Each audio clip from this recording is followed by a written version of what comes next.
about that. I'm back. That thing with my dog, my grandmother coming in, that's gonna be left in as a funny thing, okay? Like, I don't know how to edit stuff out. My bad, I'm new to YouTube. You know what I mean. I'm not really that good with videos like this. Okay, let me find where we left off. Okay, it's you. Lana says, laying her walls down. Okay, this is where we left off. She then comes out of her hiding place, motioning for an unseen figure to do the same thing. Or for an unseen figure to do for an unseen figure to do the same.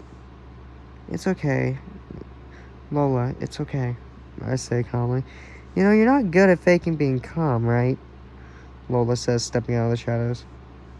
Not the first time I've been told that today. Well, a version of it. I say, a little bit of annoyance in my voice. But I'm just glad our family is slowly coming back together. Luna then steps in alongside with Luann and everyone else. The twins immediately hug all of us. I'm always going alone first, just in case there's an adult, and so I at least have someone watching my back. For all I know, Sayori could teleport behind me. The twins are relieved to see most of their older siblings are. All we can do is pray that Lori is handling this well, or hope she is not one of these kid-eating monsters.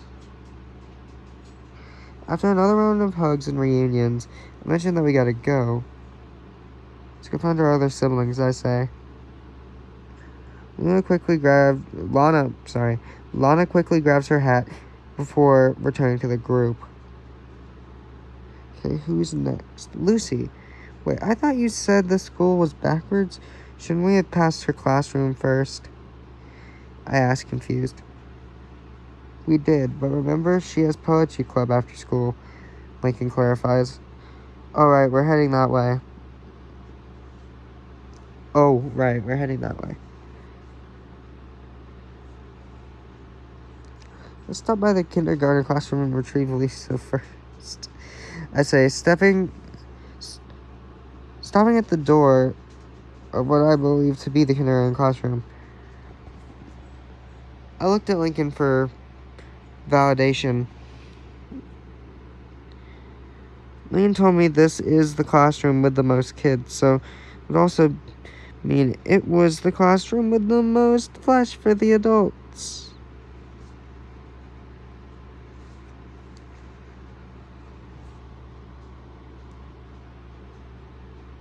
We then heard what seemed to be weird moving sounds.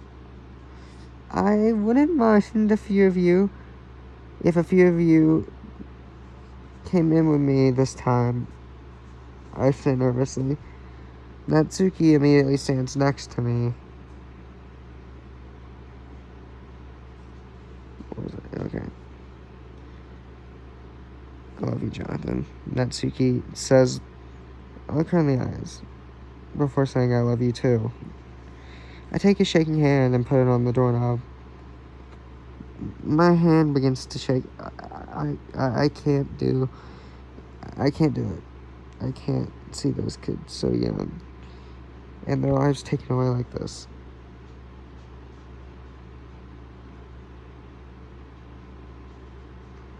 Together, Natsuki says, her voice snapping me out of my stupor. Natsuki puts her hand on the door along with mine, and we turn the doorknob. To everyone's shock, the classroom was spotless.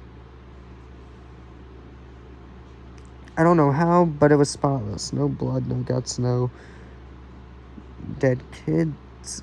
The room had been completely untouched. I then noticed something. It was a little silver device on the floor. I kick it and the room shapes and morphs around us. Morphed around us.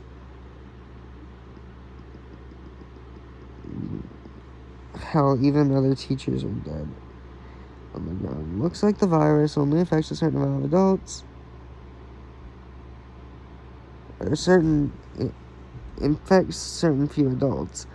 I don't know. Maybe it's about willpower. But then, I don't know. Maybe it's about willpower. But then I see it. About 5 to 10 kids in the corner, scared for their lives. I then hear something hit the floor behind me.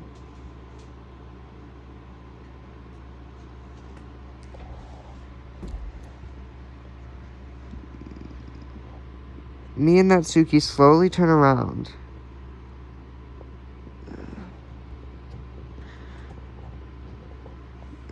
No, is all either of us could say. It was Natsuki's father. It was Natsuki's father. Okay, we're here. Because it was Natsuki's father, but how we killed him when we got together? Well, I killed him. Not intentionally, but it happened. Oh my god, this virus can infect the dead, I shout.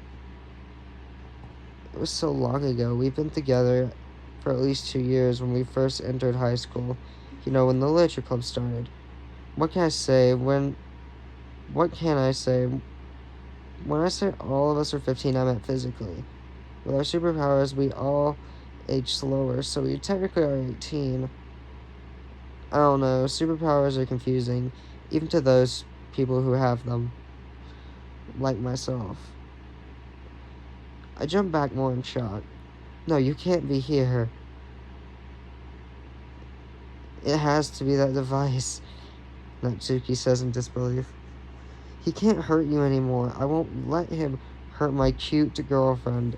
I say, trying to snap Natsuki out of her stupor, and it worked. Don't call me cute, Natsuki yells. Babe, face your fears. You've got this. I'll be right there, with you, I say, trying to hide the fact that I'm scared as much as she is, by her undead father. You're right, it's time for me to face my fears, Natsuki says. Before walking towards Dadsuki, I follow behind her, but he grabs Natsuki and throws her into me, knocking us both backwards.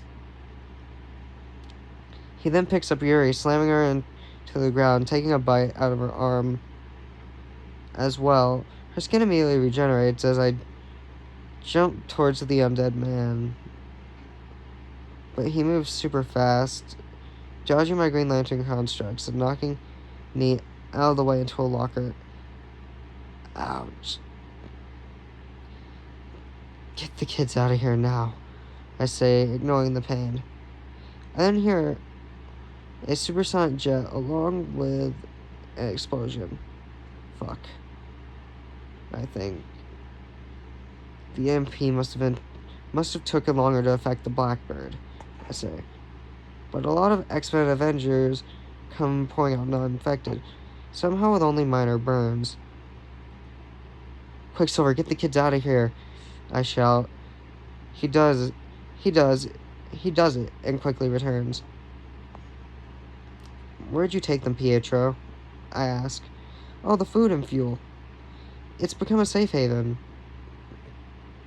There's a bunch of kids there. Somehow they've already expanded the building, Pietro says. Out of all the places, the food and fuel was the last place I'd expect to become a safe haven. But Flip did have bunkers and stuff because he was one of those people who would always prep for doomsday. Reminds me a lot of Stan Pines from Gravity Falls. That show was good, but I never thought a real-life version of his character would have existed. I never thought a real-life version of his character would be the person to have a safe enough building to be considered a safe haven. There were actually rumors going around about Gravity Falls, that me and Natsuki heard about it being a live-action documentary, which honestly I don't believe, but it'd be cool if it was. Anyway, I quickly snap out of my stupor. Quicksilver, can you vibrate your hand fast enough to stop that thing's heart? I don't even know if it's still beating, but it can't work without it. Or brain function, so the heart doesn't work. Go for the brain. So if the heart doesn't work, go for the brain. We gotta get Datsuki pinned down. I say, I stab him once in the leg, making him fall in balance on the other one. So I stab him his other leg, and he falls onto his hands. And Quicksilver, now I yell. Quicksilver vibrates his hand super fast, and it goes straight into Datsuki's head, making the zombie let out a inhuman screech, much like Meryl did. But right as Datsuki died, he took a giant chunk out of Quicksilver's neck. Pietro! Yuri screams. Pietro? I don't know how to do her voice. Wait a minute, you two were dating, I questioned. Hey, your girlfriend's a speedster. Don't be a hypocrite, Yuri says, tears pouring down her face. Fair point, I say. I set Pietro up against a locker. Buddy, you're gonna make it, I promise. Quicksilver, mutants can be resurrected. Wait a minute. Even with an X gene, we can... I'm cut off with a small no from Quicksilver. What? No. What do you mean, no? No. Oh shit, the 5. I say, growing concerned. Getting puzzled looks from everyone but Natsuki and the X-Men who were there. Explain, Monica says in a confused tone. Natsuki knows, but I guess the rest of you were never invited to Krakoa. It was a place, a beautiful island where mutants can live and be themselves and not be persecuted for looking different and having powers. Every time someone died, it was everything it was what everyone wanted. And anytime someone died, Professor X just backed up their memories beforehand. The 5. Okay. I lost my place. Professor X backed up their memories. Beforehand, the 5. Egg was the guy who made the pods that the bodies are grown and recreated in. Tempest aged the body to the right appropriate age for that person. Elixir gave the pods the ability to generate life. I guess he made them come to life. Oh, Proteus created the clone bodies. I guess I don't know that much about that. And my daughter, Hope Summers. Wait, what? Monica and the others say in shock, interrupting me. Okay, Hope is my Natsuki's daughter from the future. Anyway, she unifies their strengths, everyone's powers, and takes them on to herself, making this all possible. Wait, which one of them is dead?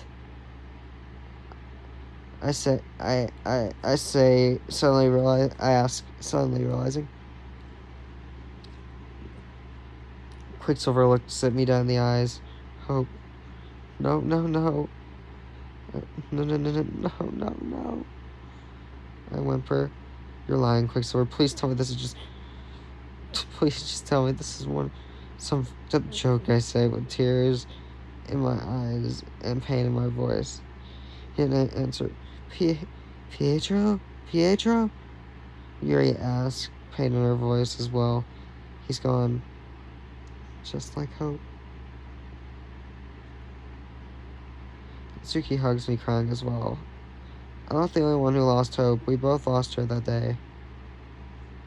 I couldn't hold back the tears anymore. I broke down bursting the tears. I can't believe it. We lost our daughter. Sayori was comforting Yuri. We gotta keep moving. We haven't even made progress to the kindergarten classroom. We entered the room again. We entered the room. A fight broke out. We entered the room. A fight broke out, and Lisa is still in there. She wasn't with the group Quicksilver transported. He would have just left her here, like I had asked. Me, Natsuki, Lincoln, and Luna entered the kindergarten classroom. This is the most tragic one yet. These kids were so young.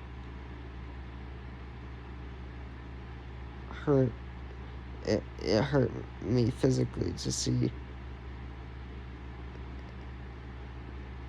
her physically. Sure.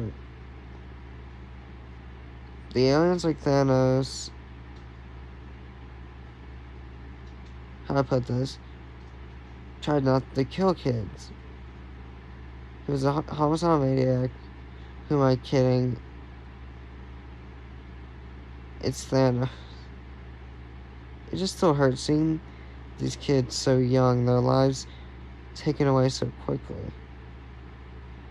I'm feeling bad that I could have saved them. But then again, no one thought the apocalypse would be today. I hear rustling coming from a drawer. Spilled side speakers. An adult's dead body swooned over. He looked like Mr. Reed Richards, aka Mr. Fantastic, if you put him through a cheese grater. I pulled the drawer open. It was Lisa. I was immediately hit in the face with a bottle of acid. It didn't faze me, but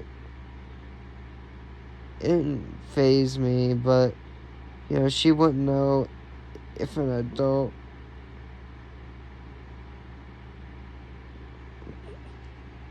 could figure out that device. So I respect always having a defense mechanism with you. Lisa, it's me. It's okay. It's your brother. I say, Jonathan, thank God. Which is something I rarely find myself saying. Lisa says.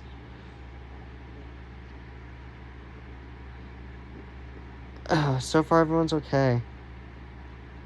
I say, helping Lisa out of the drawer. Well, I wouldn't say that. Lisa says,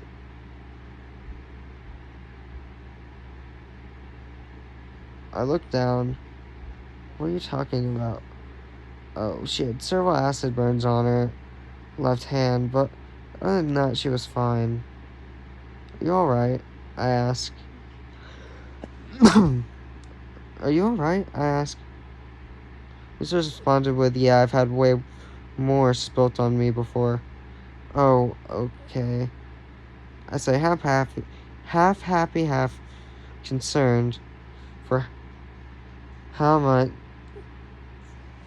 much has she had spilt on her.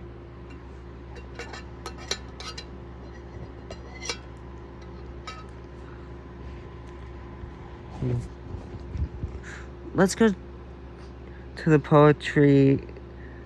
Before I could continue, I hear Sayori scream, running over to one of the mangled kids. Oh shit, that's right. Sayori had a little sister at this class.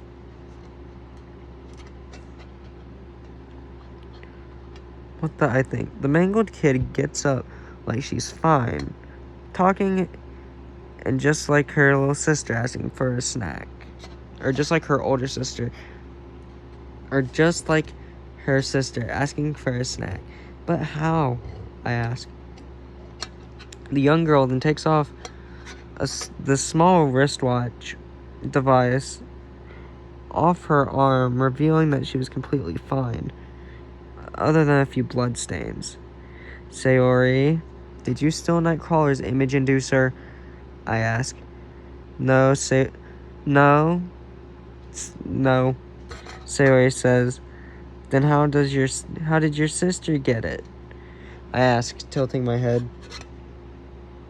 I guess I did, but I did sleepwalk, Sayori answers. Well, that explains where my extra Joy-Con controller went, I think to myself. Don't tell Kurt, he'll be mad at me, Sayori begged. In this new world, he won't be needing it. None of us need secret identities or superhero names anymore. It's about coming together and surviving, I say. Hey guys. Or I'm trying to do that voice right. Hang on, let me. Hey guys. I can't do Lucy's voice. Sigh. Hey guys. Lucy says. All of us jump. We were coming to get you. But I don't care. I'm just glad we're all back together, Lucy says. In a more emotional tone than I'm used to. In a more emotional tone. And then she normally shows. But even for her, this is probably terrifying. Agreed, I say.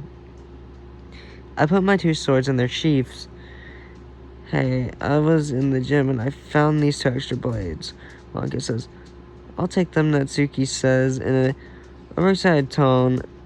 I'm guessing it's because her favorite anime or manga character uses the same blade as the same blade that Monica just offered. Okay, Monica says, handing the blades over to Natsuki.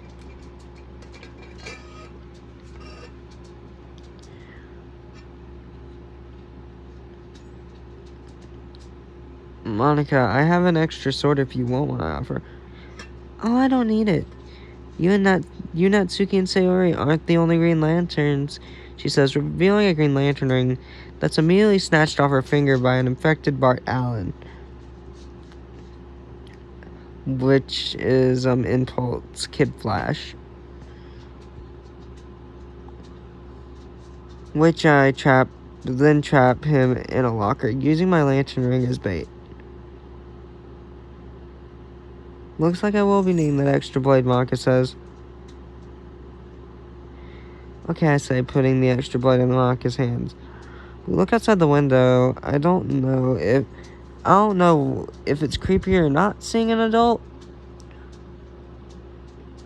Or just the situation itself.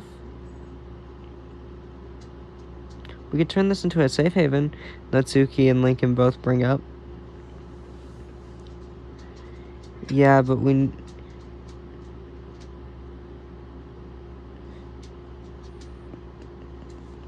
need a few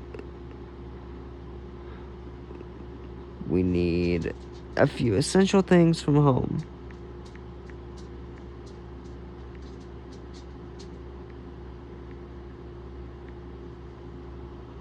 I say.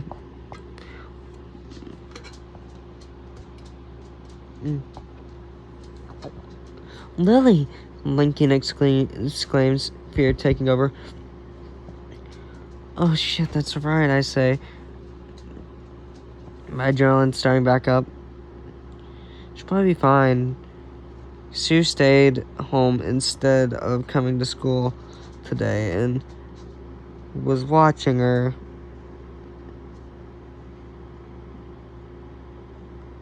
She could probably fight off anyone who tried to get near her. She's not an adult, so she's probably fine. She can handle herself, and she's fought stuff way worse than this. The Fantastic Four did take down Galactus, the World Eater, I say. We should still get going, I say. Yeah, before more of these freaks show up, Lincoln says. We stepped outside the school, and it was a carnage zone. Just the window we looked at, I guess. That was the one battle-free area. It's like a zombie movie, trying to save who we could.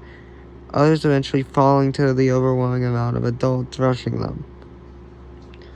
We never took into account which X-Men showed up.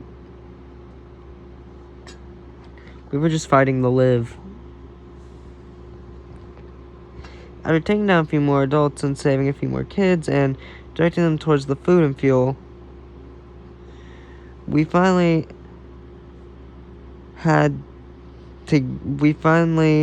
got a look at everyone. Jean, I'm glad you're okay. Happy to see one of my longtime friends not taken by this virus. The other X-Men who are there were Cyclops, Daken, X-23, Nightcrawler, Kitty Pryde, Psylocke, Pyro, Avalanche, and Colossus.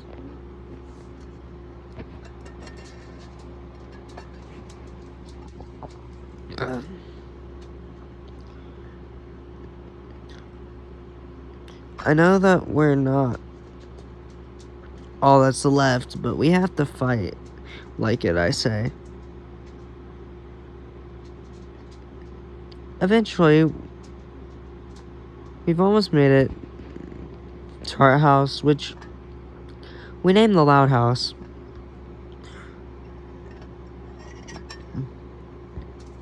Because there's never any quiet time between the 12 of us, not including our parents.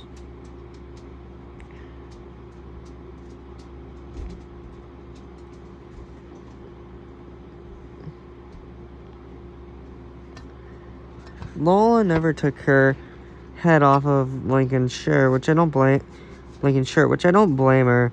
I wouldn't want her to see the carnage anyway. Oh, great. God, I really...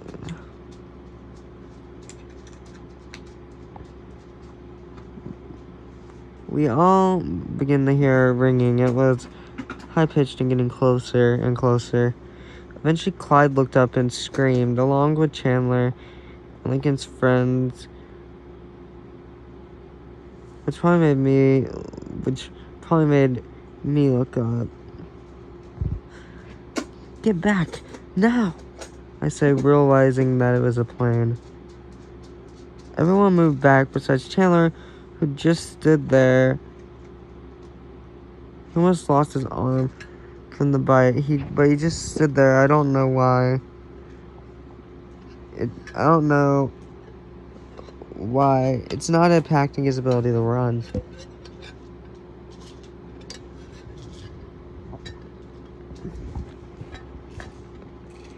I can absorb it, I say. Flame on, and the plane gets closer and closer, and Natsuki was standing next to me to help absorb the flames with her powers. The plane lands into a giant fireball, throwing us all back. I absorbed a little bit of the fire, and so did Natsuki, but the shockwave threw us back before we could do anything to stop the damage it was going to cause.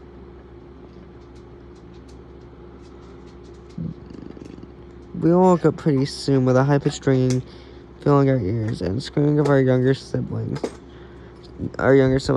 Trust me, it took everything from me not to scream. Honestly, I felt vulnerable again. I felt vulnerable before, but not like this. Every fight I know, every fight as a superhero could have ended my life. There's a difference. This is not a battle with supervillains that I could that I could have kept away from certain family members out of the battle. The whole world was plunged in, let me reread that. Honestly, I felt vulnerable again. Vulnerable. I felt vulnerable before, but not like this. Every fight as a superhero could have ended my life, but this is different. This is not a battle with supervillains that I could have kept certain family members out of. This is a battle the whole world is plunged into. Well, what's left of the normal world. New York, 15 minutes ago, and I'm not doing the Watcher voice. That kind of puts a strain on my voice.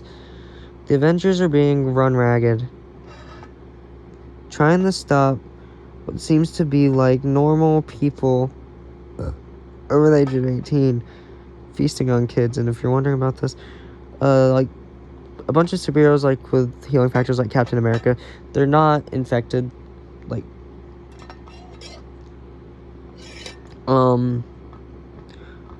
Batman isn't. Characters who are like really mentally trained up, like psychics and people who date psychics, not sidekicks, psychics.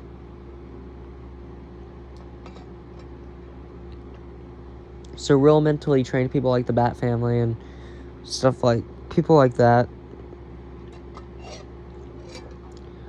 The Avengers are being run ragged, trying to stop. Seems to be like normal people over the age of 18, feasting on kids that were younger, eating them, tearing into them. Certain heroes like the Human Torch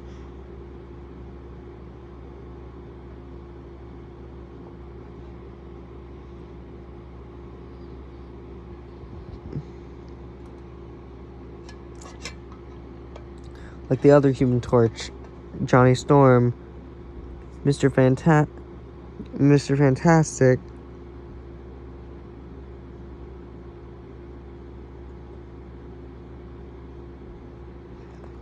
Plastic Man. People who can change their body, whatever it may be, catching on fire, any superpower that changes the body from normal to a different type. These types of people are immune to the plague, or really well mentally trained superheroes. Only the ones that can be taken over by superheroes. Ones that can't be taken over by mind control. Ones that have psychic shields like Nightwing or Batman. Anyone in the Bat family for that matter. But everyone else is on the chopping block. For certain. For this, certain heroes are immune, like Wonder Woman and The Flash. Pretty easy to explain. The Flash is pretty easy to explain. Considering his sped up metabolism would fight off the virus before it had a chance to fully take over. Or if you're alien, mainly ones. If you're alien, mainly the one exception to the one exception to this is the Man of Steel, the Beacon of Hope. The virus must not affect aliens that live on different planets because most of the Green Lantern Corps is not affected by this. But they're dealing with other planets that the meteors that crashed on the planets. The meteors that crashed on the planets are designed to infect that specific species or something close to it. Clark Kent, aka Superman, the Man of Steel, is so close to human that the virus couldn't tell a difference, but with his cells being supercharged by the sun, it instantly burned him out. It instantly burned out the virus. Couldn't tell him apart from humans. Same with the Atlanteans. So Aquaman is off the board. This virus infects randomly. It tries to take over people who are 18 and above. Some people can resist. Not a lot, but very few can resist the efforts. At the cost of their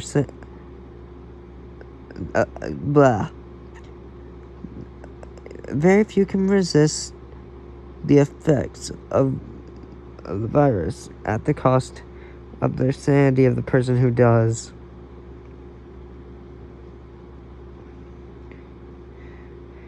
Thanks for the intel, Jarvis. Batman says, looking through the ruins of Avengers Mansion, looking at the carnage of heroes who died fighting the infected heroes and villains. He finds another chest plate or cracked Iron Man armor, the gauntlets, the boots, ripped pieces of costumes. Some of these heroes might still be alive. Maybe that... Okay. Ripped pieces of costumes. Some of these heroes maybe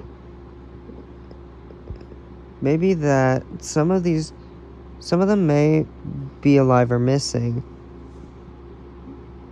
A ripped piece of Spider-Man's costume. Vibranium pieces of Black Panther's suit. One of Black Widow's Widow Bite bracelets. Several destroyed arrows either belonging to Hawkeye, Clint Barton, Green Arrow, Oliver Queen, or Hawkeye, Kate Bishop.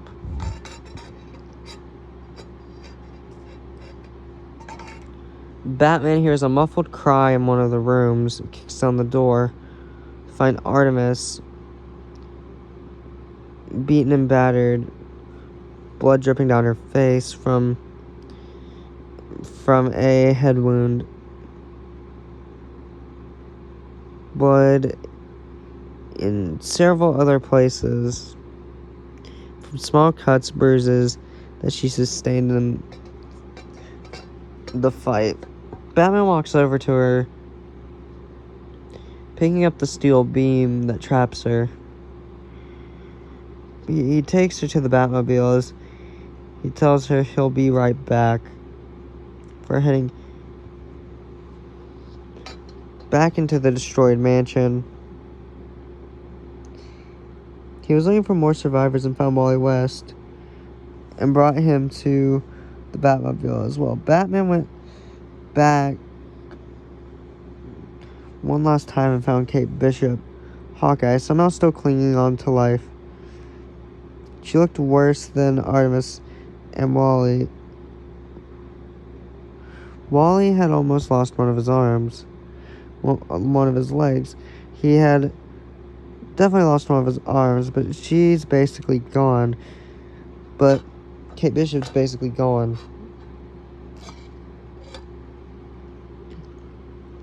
But he brought her anyway, knowing he could save her. Kate had several pieces of metal going through her left leg, her right arm, and her right eye. Batman leaves, not hearing the muffled cries of Iron Fist, who is being eaten alive by Doctor Strange, who cast a spell to make him look normal.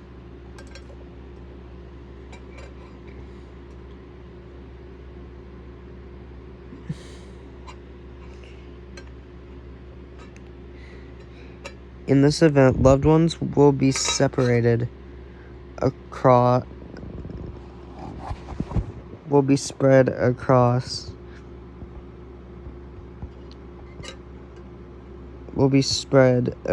the earth. Just spread across fear. Something, I don't know. Autocorrect really likes screwing me up here.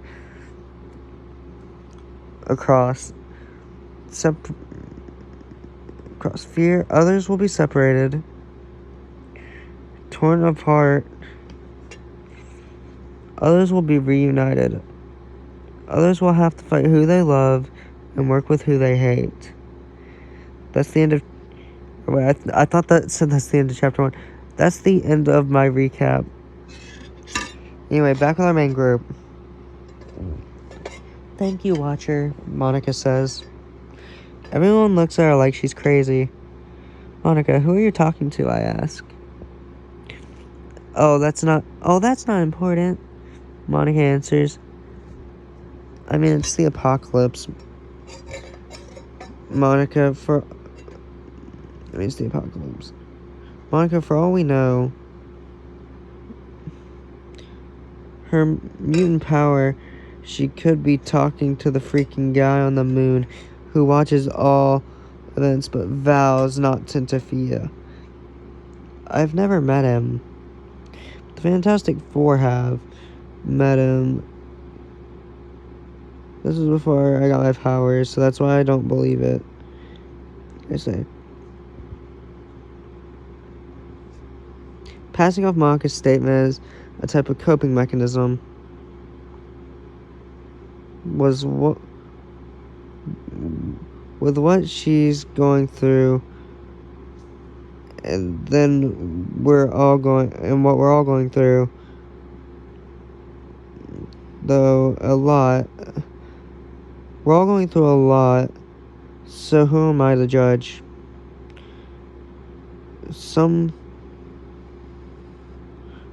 Who am I to judge someone for coping in this way? Then again, what's going on today began to change my mind. Wait, you've been to the moon? Lincoln asked, confused. Yeah, I have. You want to know the story? I asked. Lincoln saw the pain in my expression, and I didn't mean to cause you. I didn't. It's about time I let you guys know why they're blah. But yes, while there are not any adults, why there's not any adults around? Autocorrect loves screwing me over, doesn't it? I say, okay, here we go. There's an oxygen-rich area of the moon, which is more blue than gray, that I've been trying... More blue. I've been trying to help my daughter... I say, tearing up. The Phoenix took her over. I'd do anything to save her. The Avengers and X-Men were torn. It was a war, and you chose the X-Men, right? Lana interrupts. No, I chose the Avengers, I say. Why? The X-Men are like family to you, Lincoln says. I'll get to the reason in just a minute, okay? I snap, scaring Lincoln and Lana. I'm sorry, okay? I won't do that again.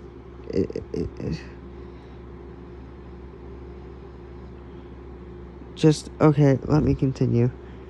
The reason me and Natsuki and Monica chose the Avengers is because Scott wanted to repopulate the mutant community, which I was fine with, but the way he wanted to do it is the reason it made me so mad. He wanted to use Hope as a vessel for the Phoenix.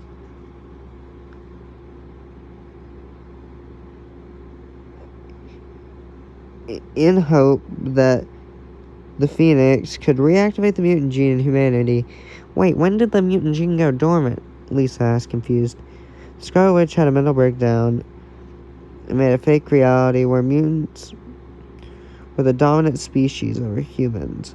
After everyone confronted her after getting their memories of the original world back, she erased 99.9% of the mutant population, I answer. I took a breath and saw the shocked look on my siblings' faces. Okay, I wasn't gonna let Scott use Maya Natsuki's daughter, it's basically a power battery, for a cosmic energy, considering what danger that could pose if she turned into the Dark Phoenix. Considering Jean died when she was the Phoenix, or the Phoenix cloned her, or something. I don't know. I've just been told this by Professor X. This happened way before I got my powers. The Dark Phoenix saga happened way before I got my powers. So after I defected to the Avengers side, we got my daughter off of Genosha, and a fight broke out. Iron Man was the dumbest person alive in the moment, blasting the Phoenix with a ray gun satellite beam that was supposed to kill it, but separated it into 7 entities. 5 on the X-Men side and 2 on the Avengers side. The 5 on the X-Men side who got it were Colossus, Emma Frost, Namor, the Submariner, Magic, and her older brother. But I put Colossus twice. Cyclops, okay. Oh, I see what I did. I thought I put... Okay, that makes sense now.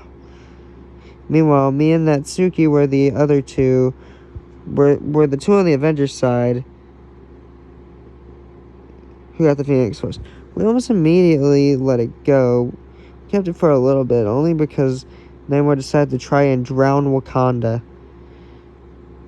So after we helped take down the Submariner, we released the Phoenix Force.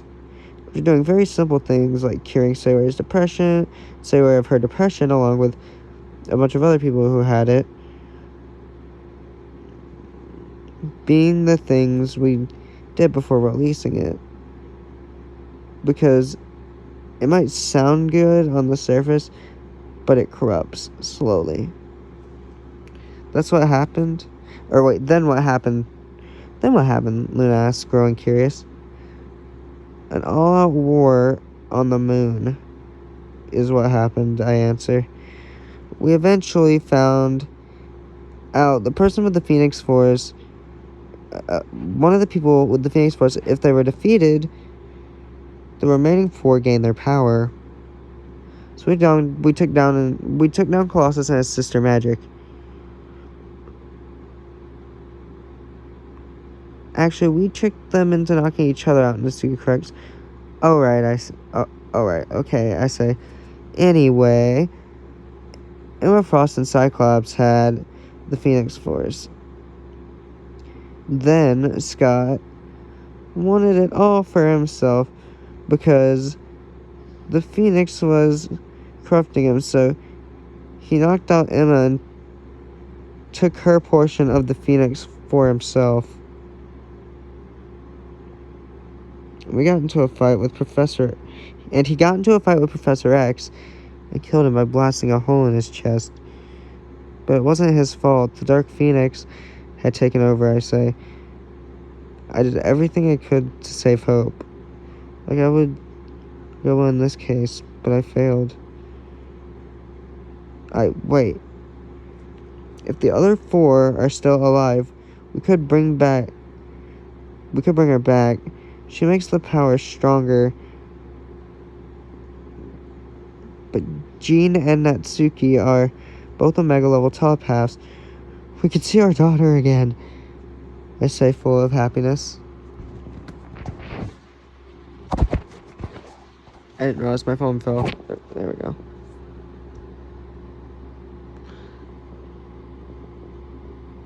We began to walk past the airplane.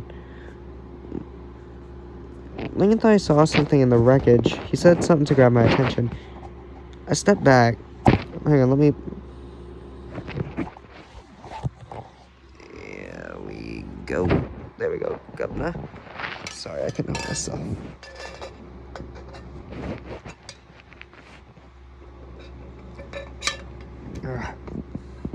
I stepped back and... Step back. Wait, step back, I shout, being caught off guard. Man, this phone does not want to get a good angle, does it? There we go, mates.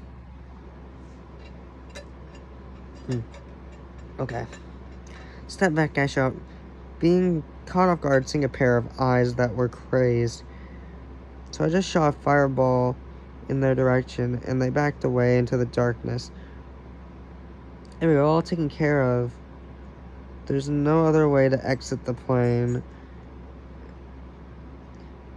And, well, by the time it does, we should be way past it.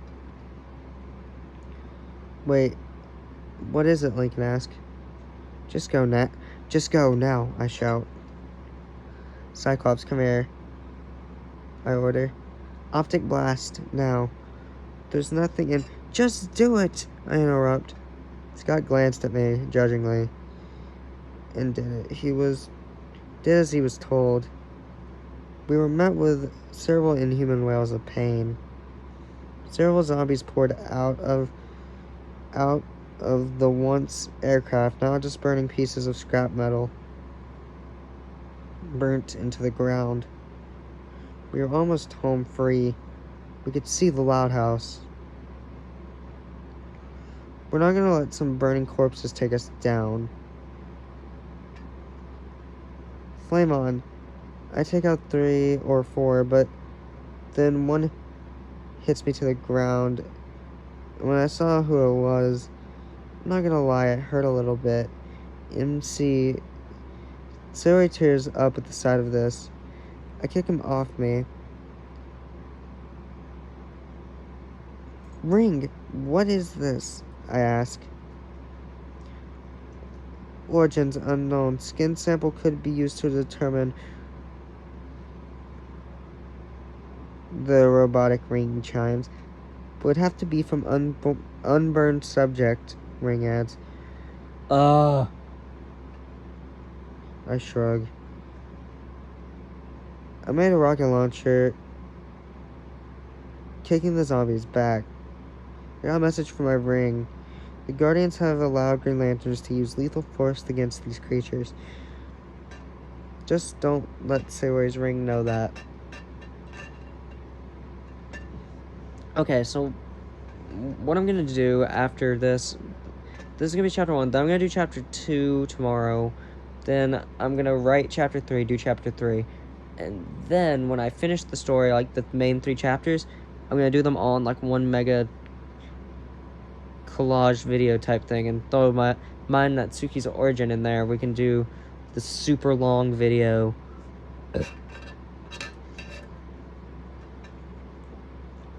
Again, you can also send your stories to my Instagram if you want, or message me on TikTok.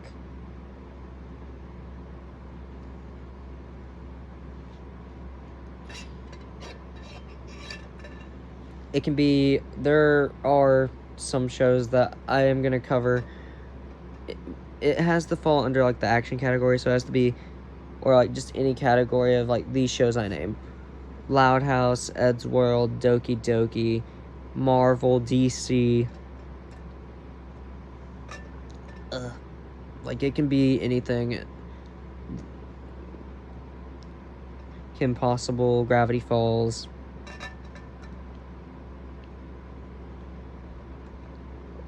Any version of the TMNT besides Next Mutation and Rise of the Turtles. I just didn't like Rise of the Turtles.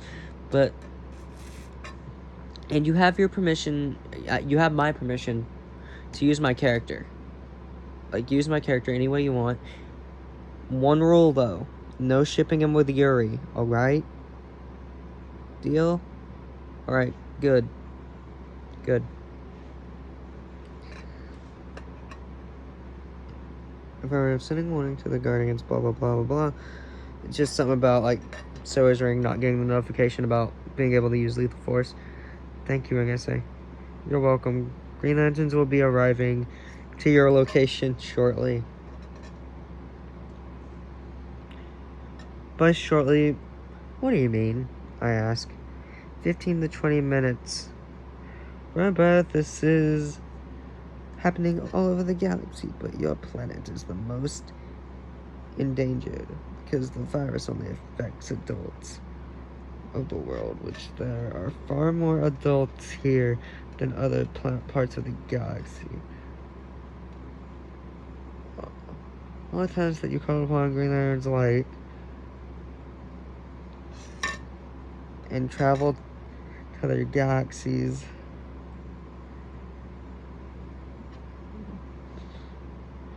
with your team, superheroes, friends have it slowed down. Friends have slowed down your aging, the ring chimes. Well, that explains the slow aging for most superheroes.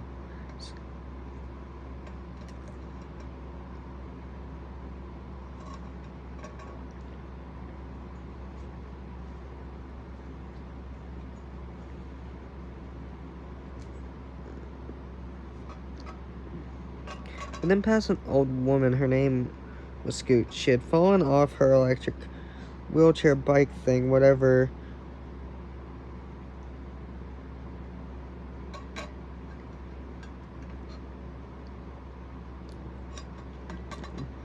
The chair was called. Whatever. Hover chair. I'm just gonna call it a hover chair. Whatever. It was on the ground, much like her. Most of us made around her, but when Lincoln was making his way around her body, it grabbed him by the leg. I tried to pull,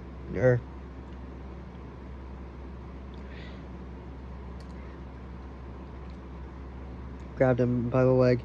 He tried to pull away.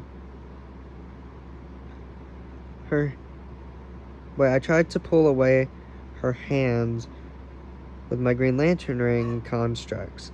She just grabbed the construct and pulled me closer. Yeah, they definitely have enhanced strength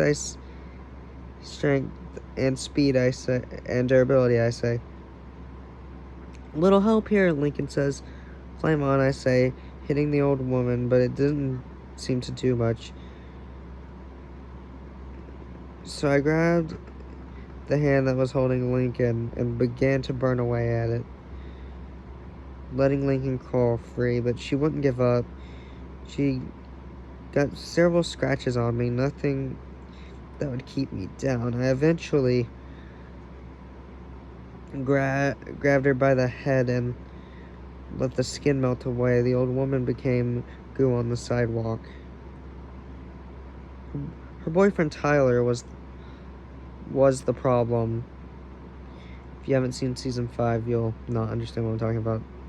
Just imagine like the Brody Fox from Yo Mama, but like his hair is more kind of like this, kind of slicked backwards.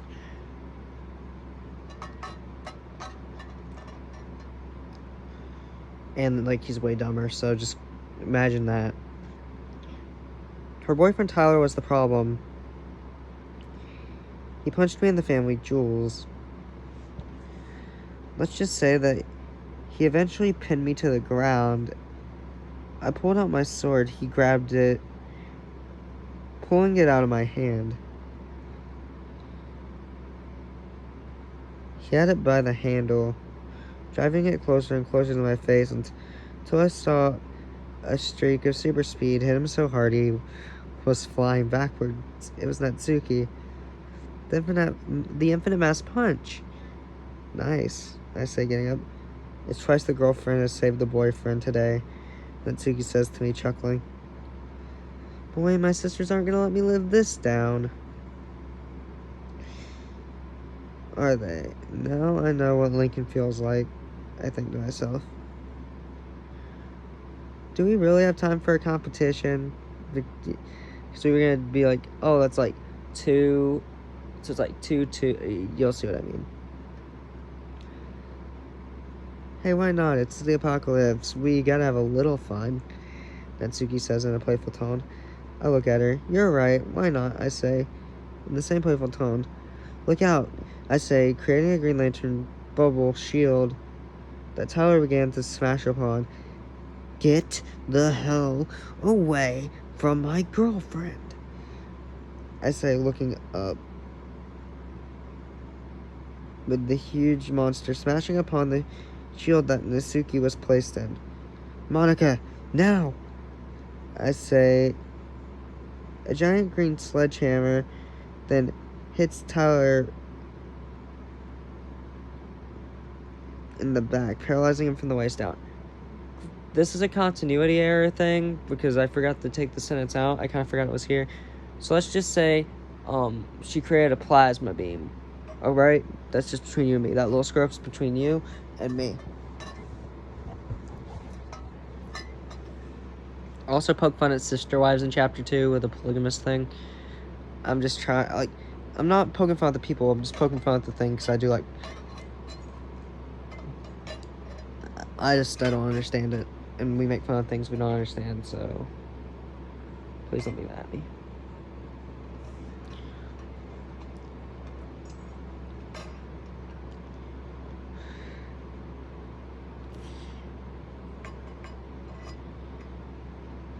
I let the Green Lantern bubble shield up.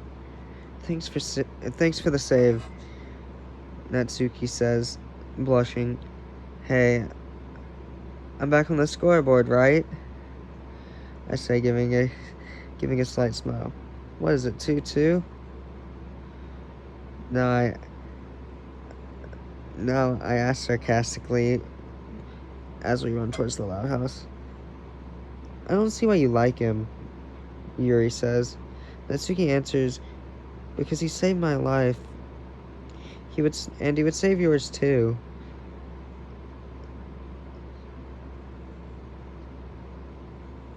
If he had to. Any of us would. He'd do anything for any of us.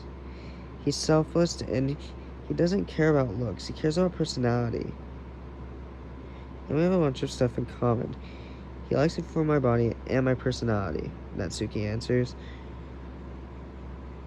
Kind of surprised Yuri asked that, considering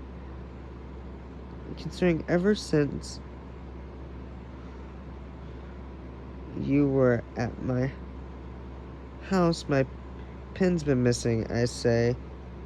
Kind of surprised you asked that, Yuri, considering ever since you've been to my house, my pin's been missing.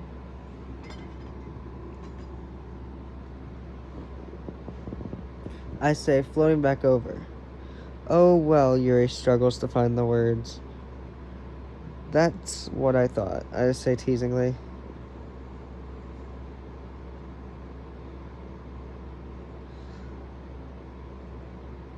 Let's go. Beat you to the door, Natsuki says to Yuri. Yuri was about to say you're on, but before she could finish that...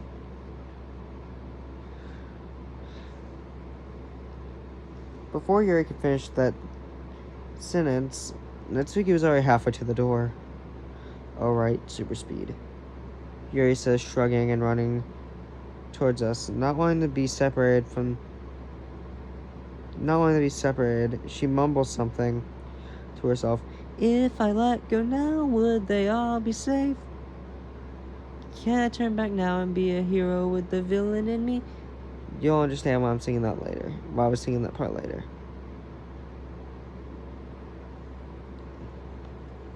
I'm also going to post this on fanfiction.net later, a remaster of this, with a few minor changes to the wording, just for fun. Just because, like, I want you to be able to read it yourself and then come here and see how I read it.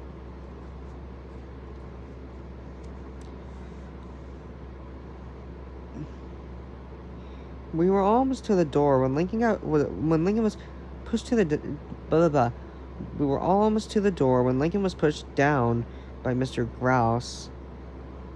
Clyde held back Lincoln's younger sisters. Knowing what was about to happen, Lincoln kicked the old man, but nothing. Lynn ran up behind Mr. Grouse, jumping on him, pulling a baseball bat from her backpack, but he just grabbed it and broke it like it was a wooden bat, but it was pure metal. But he snapped it, taking the broken part of it that the broken part of the bat, and swinging it down at Lincoln, but missing. They may be strong, but they don't have good hand-eye coordination.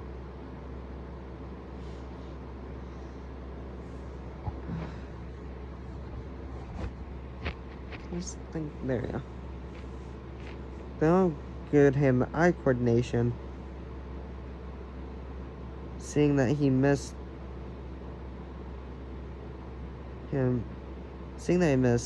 Lincoln wasn't injured at all. He just threw a broken piece of the bat into the road, which is what Mr. Grouse did, before turning his arm 360 degrees, punching Lynn in the face, making her going flying backwards. Lynn lets out. No! Lincoln shouts. Jonathan, a little help here. Lincoln shouts. I would, but there's a problem. I answer. What could that possibly be? Oh, Lincoln says, fear growing in his voice, as he looks up at an infected Black Adam. How do you constantly dodge lightning bolts? Asked Natsuki, barely dodging the feral Black Adam. Super speed. That's not what. Oh, hell yes, I say. What does that mean? Oh, now I see it. Natsuki says. Hello, Clark. Another voice says. Luthor, did you release this virus? We look up in the air to see Lex Luthor. You think I would do this to the human race? Look at this. I might hate you, but I would never. Lex Luthor says. Bullshit, I yell. Let me reword that. Luthor says. I would never put powerless kids in danger, Luthor says, correcting himself. Close enough, I say. A little help here, I say, taking another punch from Black Adam. Lex Luthor comes down, cracking Black Adam right in the stomach. There's no more heroes, no more villains. Please let us help you. Us? What do you mean? Who do you mean? I look up to see several supervillains descending onto the yard. Fine, but one thing. Get a skin sample from Black Adam. My ring says we could experiment on it, on the skin, and see what creates cures and what doesn't. And see if there's even a cure at all, I say. Now you're speaking my language, kid, Luthor says, with a smile, taking a big chunk of Black Adam out of Black Adam's chest. Okay, I think that's enough skin, I say, getting a little nauseous. My ring chimes, so everyone can hear it. Get that on ice immediately. How do you... Never mind, I think. You heard it, I say. You do not order me, Lex Luthor, around, Luthor says. I think in the moment I do. You can get to your building faster than any of us, I say, playing into his ego. You want to prove you're better than Superman? Maybe actually do one thing that could save the human race? Then you can take credit for doing something Superman could not. Coming up with a cure for this virus, I say. Lex Luthor thinks about it. Fine. You still do not order me around. He says, flying towards LexCorp building in Hazeltucky. Everyone looks at me shocked. What, I just played into his ego. Yes, I know Superman could have gotten there faster. I know, I knew, I knew, I knew he probably come up with a cure, but we need all hands on deck, so if I have to play into a guy's ego to get that, to get them to save the human race, I will. I say, floating down. Superman is knocked away by an infected Starfire. I order the supervillains to spread out and save as many non-infected kids as they can, and get them to the Stark building, food and fuel, or any other place that's been turned into a refugee camp by now. They did say when Earth went back to when and if Earth went back to normal, if it did, fighting would come back between heroes and villains. It would resume. The person who said this was Talia al Ghul. Kind of surprised to see her out of wherever the League of Assassins are hiding at the time. Trust me, it's just gonna turn into more and more chaos. The villain surprisingly listened. Captain Cold, stay here, I say. A little help here. Lincoln says, Mr. Gross seems to have been frozen. When he moves, tipping the old man over. That seems to snap him out of his stasis. He was no longer stasis. He launched again. Monica must have frozen him. No, there's something going on here. Maybe temporary fighting back from the role, Mr. Grouse. But I don't think the people are still in their minds. Whatever is infected, whatever has infected, gave them a second. It's something, I don't know. I forgot what I put here. When I say I forgot, I mean I literally don't understand what I put here. So then a second field, probably a second. But Lincoln's sisters run towards Mr. Grouse.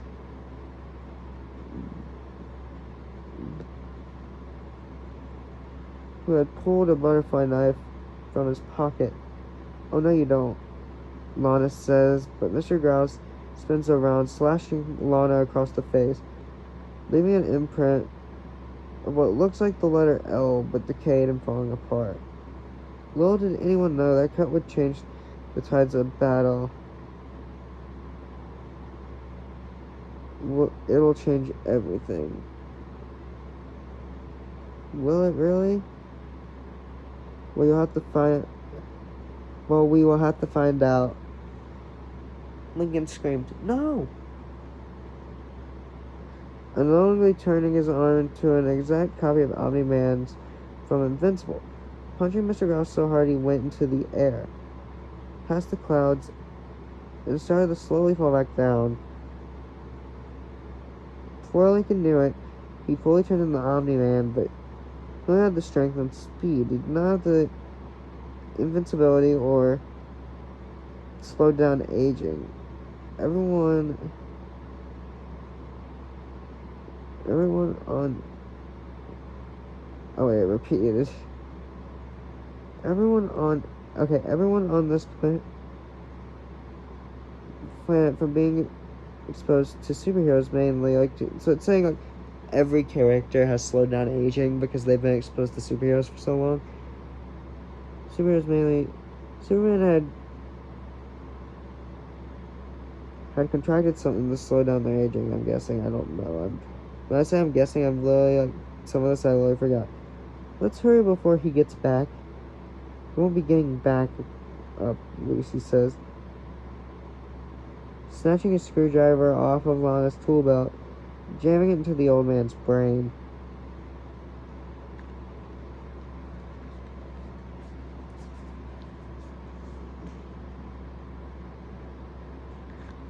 Lincoln, as much as he wanted his mother to be at the door,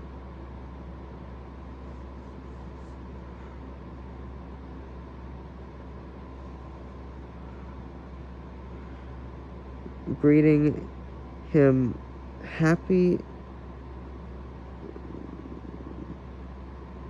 reassuring him, or something. Okay, Lincoln, as much as he wanted his mother to be at the door,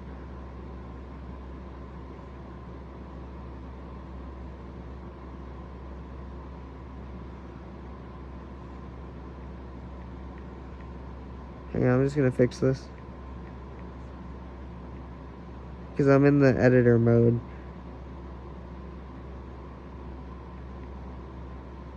Being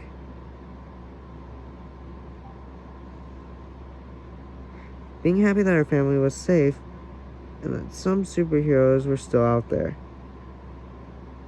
Found the living room surprisingly untouched. Lily, Lincoln says. He then sees a cracked baby camera.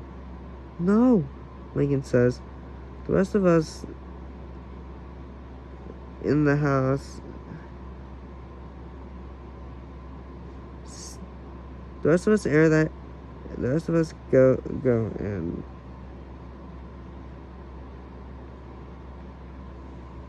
seeing the cracked baby monitor, fearing the worst. Come on, Lincoln repeats desperately. A dim light shines from the monitor. Lily and Lisa's room was a mess, but not in the way that she had been attacked. In the way of normal sibling mess, which gave Lincoln a great relief. Lincoln immediately ran upstairs. I heard some sound coming from the kitchen.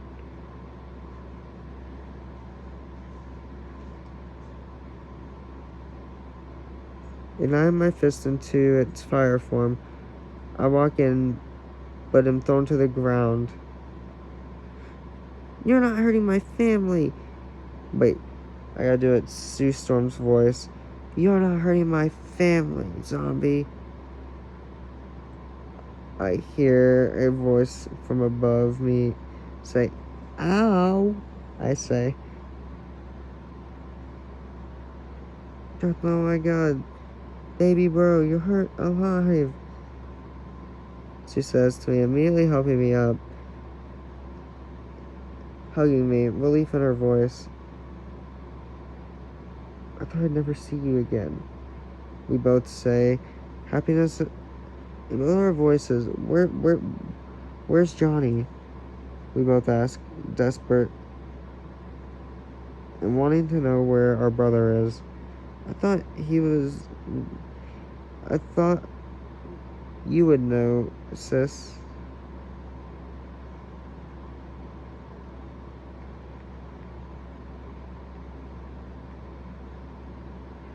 I say. Lincoln slowly walks down with Lily in his arms, still asleep.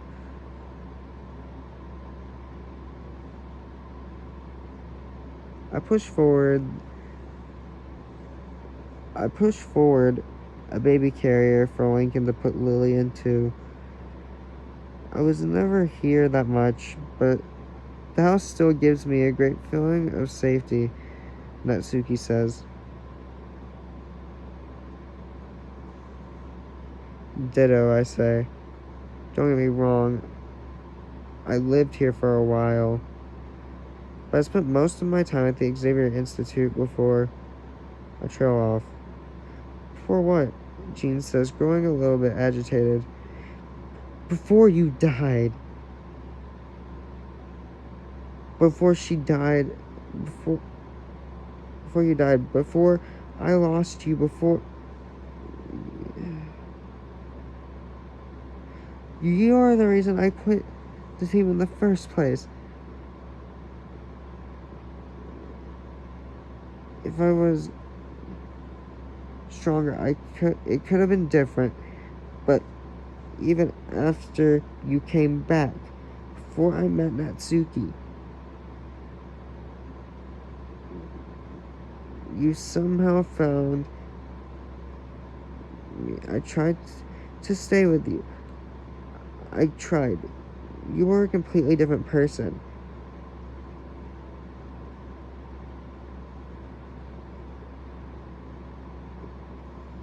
You were a completely different person. Now, then, the girl I like. Now, at that moment, I knew the girl I liked, and it wasn't because of age, like it was saying. Where was I going with this? Where was I going with this? I don't normally lose track like this.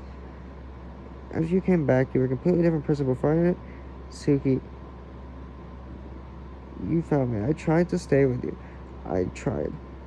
You were a completely different person. No,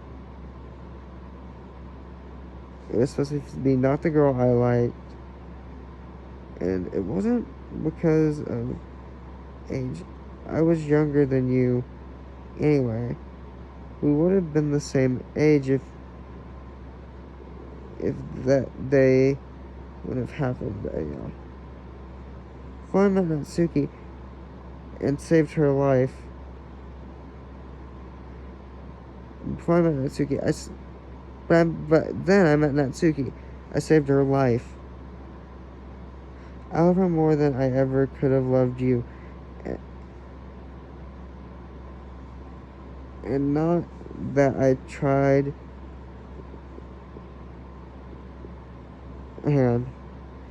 But I met Natsuki. I saved her life. I love her more than I could have ever loved you. And not that I tried. The constant missions got in our way. We never got a break. I never got this. Maybe 10 minutes a day because of stupid superhero lifestyle. I only came back because the girl I love came back with me.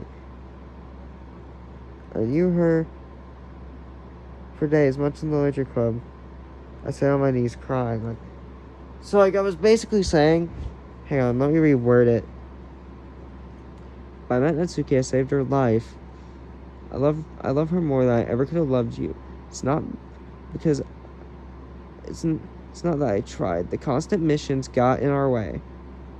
We never got a break. I never got this either. I never got to know you.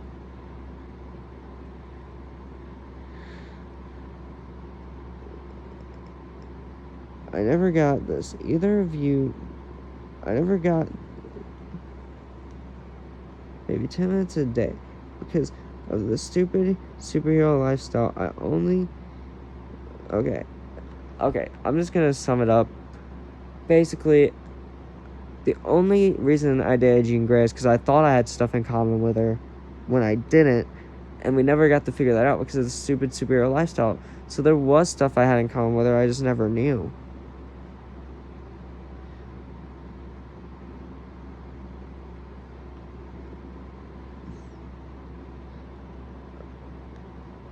Okay, I'm just glad. Okay, I say on my knees crying. I'm just glad to have a girl that I don't have to hide behind a mask. I don't have to be a superhero 24/7. I got to be with I got to be a normal teenage boy with my girlfriend, I say looking up. In the literature club was more of a family than the freaking X-Men will ever be. Yes, they thought they're still like family to me. Yes, they felt like something like family they felt like family at one point. But we can all be torn away. From. It's like we can all be. We all get torn away. Blah. Man, my autocorrect really from you. because of Mystique pretending to be Charles. That don't get me wrong, the members of the X-Men are family to me. The group name, the group, Tina, no. Before I can continue, I hear, calm down, please. Natsuki, I'm sorry. It's okay, we're under a lot of pressure today. Natsuki says, you've led us through so much. I'm happy to be dating you. I'm happy to be dating a leader, Natsuki says, kissing me on the cheek. Well, I mean, I think I then feel a flick of someone's fingers making contact with the back of my head, or with the back of my neck. Earth to Romeo. Hey, what the heck was that for? A question. You want to show her around the place? Same question sarcastically. So yeah, just don't go into my room, Lincoln says. Because they're basically saying, like, hey, are you going to show her around the place or not? I give them a sarcastic shrug. Lincoln, you're into comics, too. If I did go in there with her, there would really be nothing for you to hide. I say, trying not to laugh a little bit.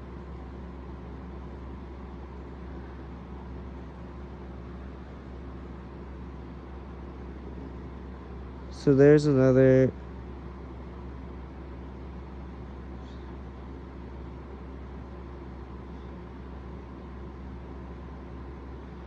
So they're basically. Oh wait, I know what this was about. So like, well, all the rooms are filled up. Where was yours?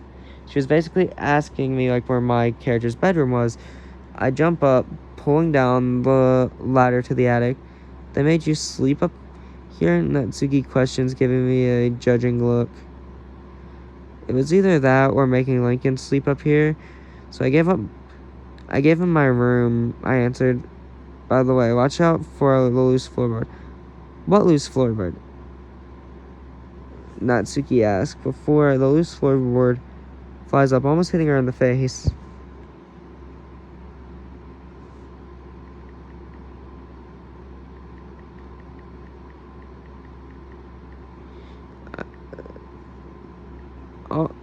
I'll find a way to tell you when to skip. I'm just gonna fix up a few things.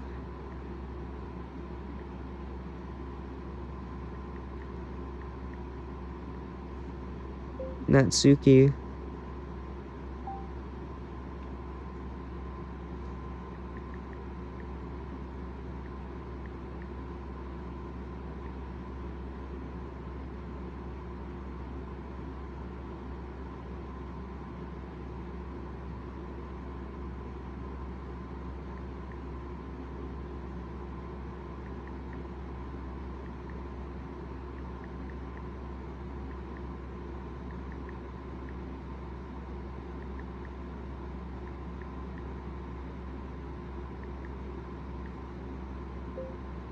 These are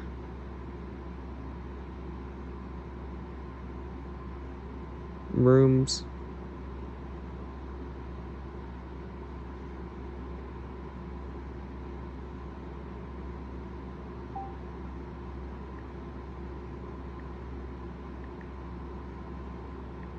There we go. I'm almost done there.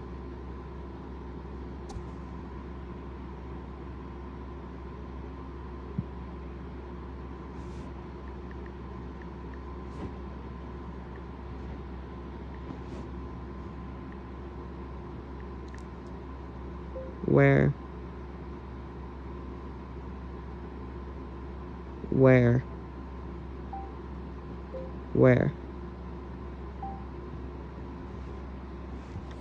See, like, hang on, I'll show you, like, see, I do this, I read you my stories through, like, the editor, that way I can make fixes to the story as I read them.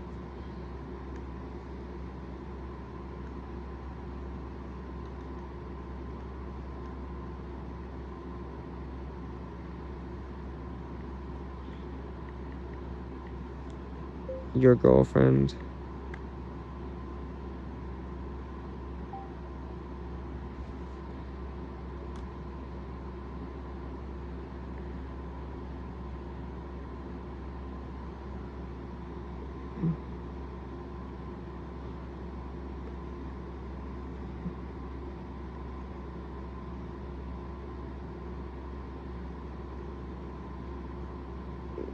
Okay, so like, hang on, let me just. This is the one part I really wanted to fix up. It's this stupid fight.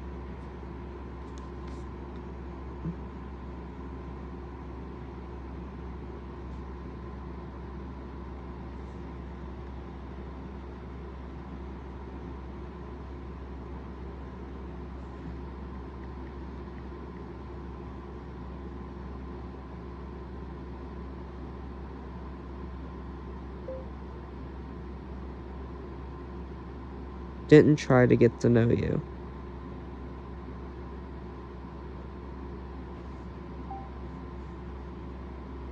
Constant missions.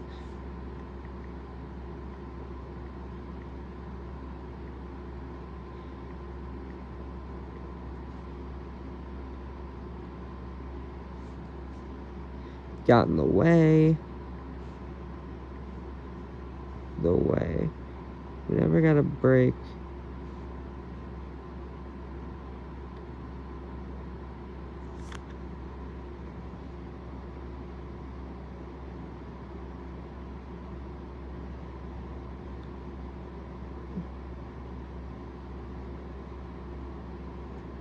Maybe, like, it's basically saying, I got to spend time with you maybe 10 minutes a day.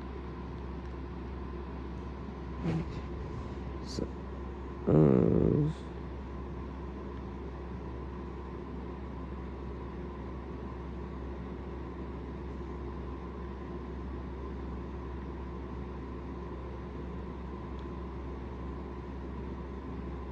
because of the superior lifestyle.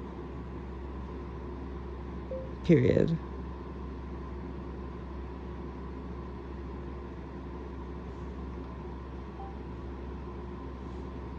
Hang on, I'm almost done. When I met Natsuki, I had more in common with her than I ever did with you, Jean. I'm sorry.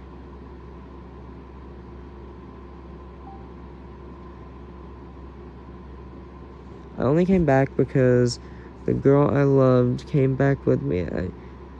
I knew her from the days, the months of the literature club.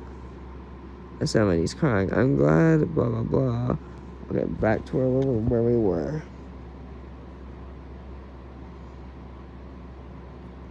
Basically saying how the X-Men were family.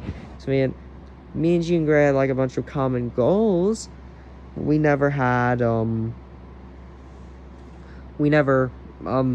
had stuff like personality in common. She never really liked anime when I did. She loved like more romantic shows when I loved like comedy shows or action shows. Stuff like that, like my actual personality. I do like romantic shows, but like just not as much.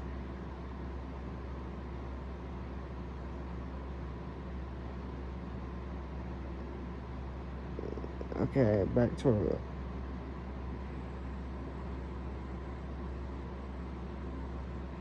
So, these are your siblings' rooms.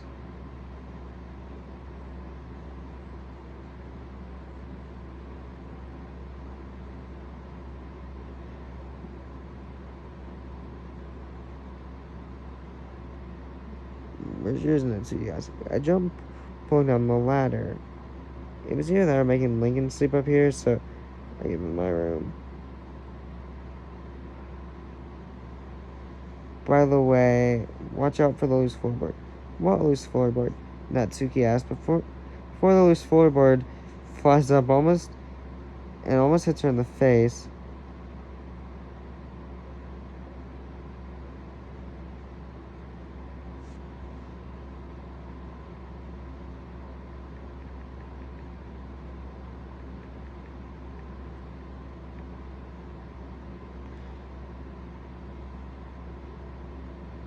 but she was able to deflect it with her Green Lantern ring. The one...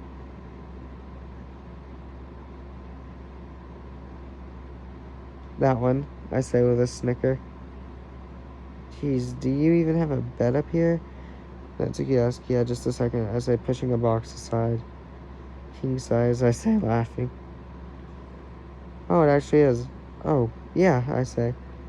I moved a few more boxes. They keep them. They keep them, I whisper. Yes! I say louder than I meant to. What is it? Natsuki asks, running over. My old Sonic the Hedgehog comic book collection.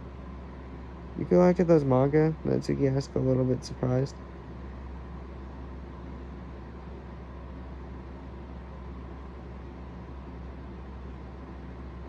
Wow. Okay.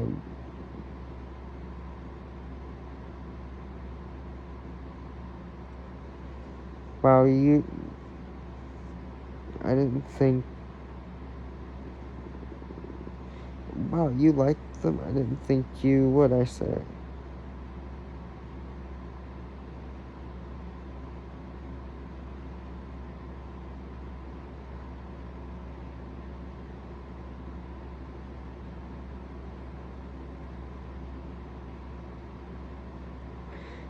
It says, wow, you collect...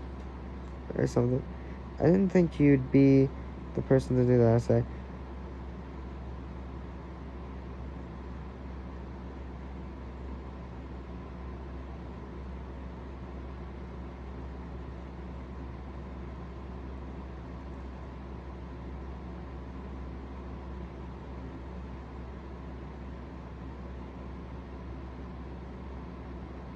It was something like I made a joke about her being super fast, like Sonic.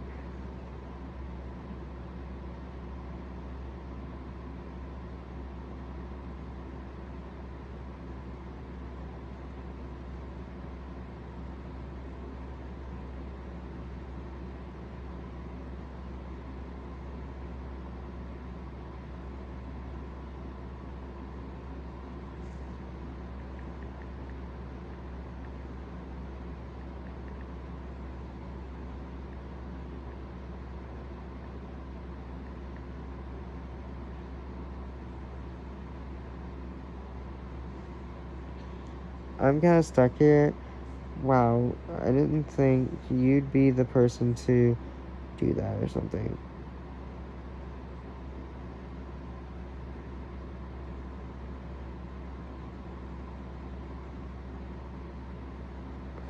I didn't think you'd be the person to do that.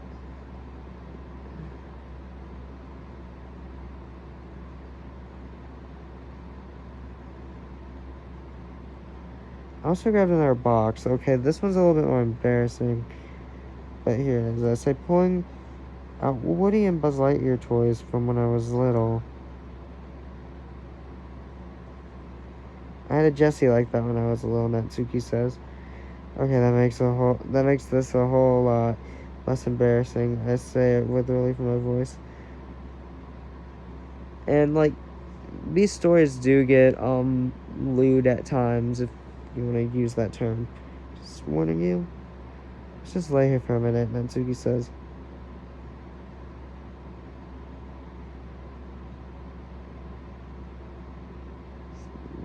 Let's just lay here for a minute, Natsuki says when putting a spot on her collarbone. My face turns red. Okay.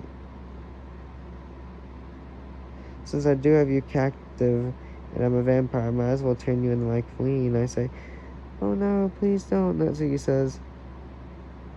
And the teenage urge just kicked in. And about 5 minutes later, Lynn walks up the ladder. Hey bro, you coming back down? Oh, I did not need to see that, Lynn says, falling backwards. I forgot to pull the ladder back up. I say, embarrassed. You forgot to what? Natsuki says, slapping me across the face.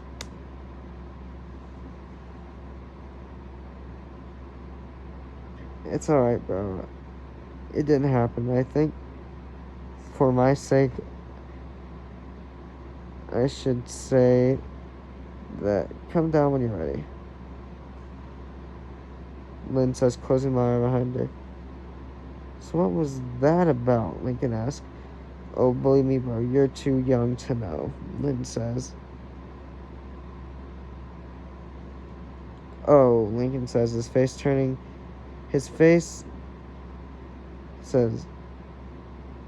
his face is,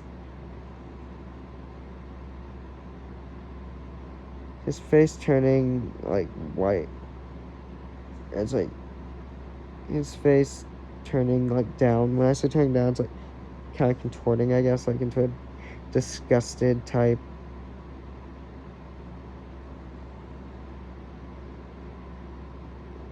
It says his face is getting some of his older sister didn't think he would get, like a joke there. Let's just say our brother found a girl he truly loves, Lynn says. About 2 minutes later, we came back down. What were you doing, little bro? Luna says, a joking smile on her face. That's private, Luna, you know that. You know it is. I bet Sam does too, I say sarcastically. You don't tell them what I did, I don't tell them what you did, Luna says. I nod. We walk back down the stairs. We see Luna.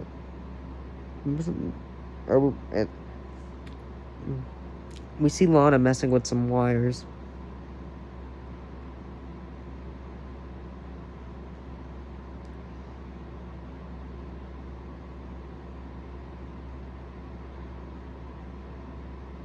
I kind of ran for it. What are you doing? I asked, curious. Trying to counteract the EMP. But you can't counteract. You're a mutant, aren't you? I asked. What? But wait. Was it that obvious? Lana asked. Kind of, I answer. You can't just counteract an EMP, I continue.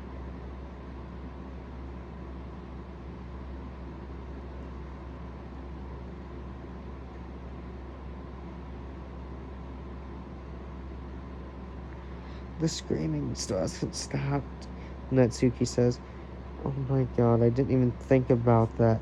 She's probably picking up kids that are being picked off by the adults. Every psychic scream.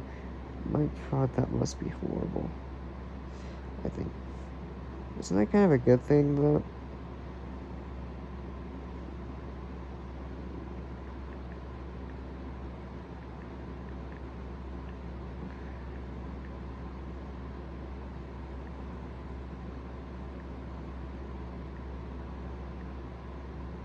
It shows there's still some other factions and survivors out there.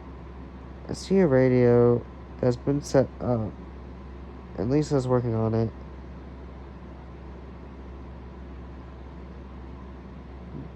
That way,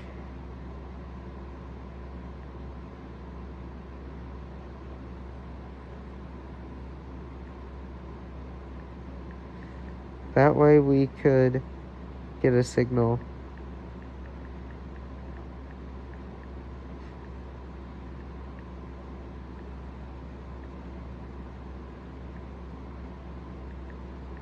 That way we could get a signal.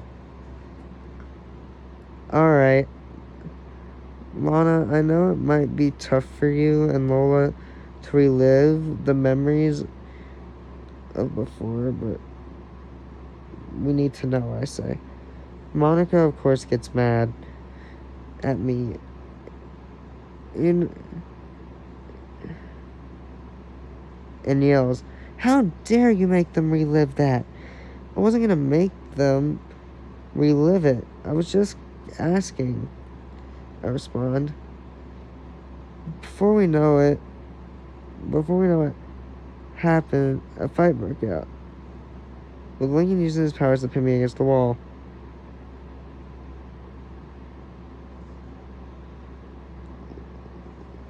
While revealing she had the same powers as Yuri, or Yuri's sister. I don't know if you're if they have the same power. Lynn revealing she has some powers. Lynn revealing she has some powers against, but she can so similar powers to Gam, but she can kinetically charge anything. But the more focus she has, the the the more she's focused, the more she win. The more she's focused on, the more she's winning the fight, the stronger the explosion will be. Plus the kinetic energy. Luna can make any instrument into a weapon, like she did when we first met up in the high school / middle school. Luann can make any comedy prop be her puppet and make it as light as a feather, as tough as titanium. Lucy has some.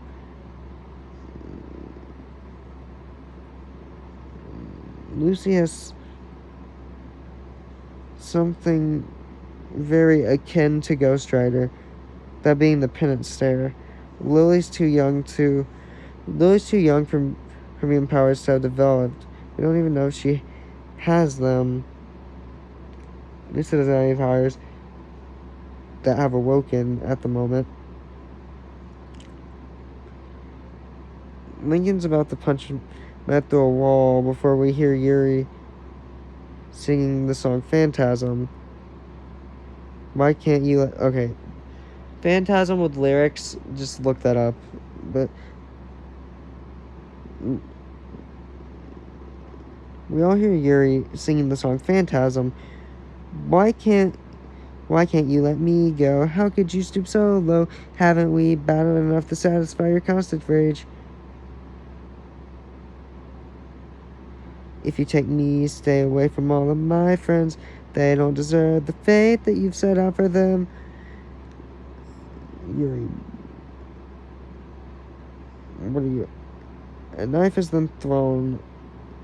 It was heading towards Monica, but I grabbed it with my lantern ring, crushing it. Yuri, what the hell, I question.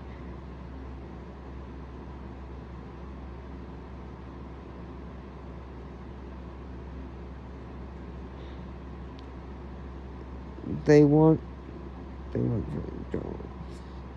didn't want the world to come together, she says. Who are you talking about? You'll see, Yuri is not in control right now. Before I give too much, we're gonna give her back.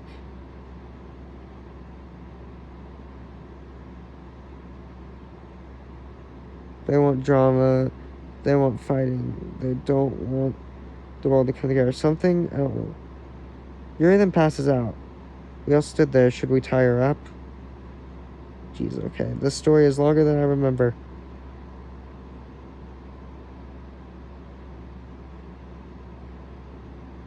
Okay, let me get back to where I was.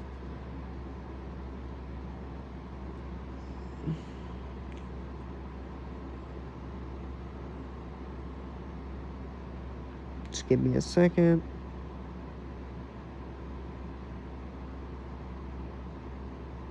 I scrolled down just to see.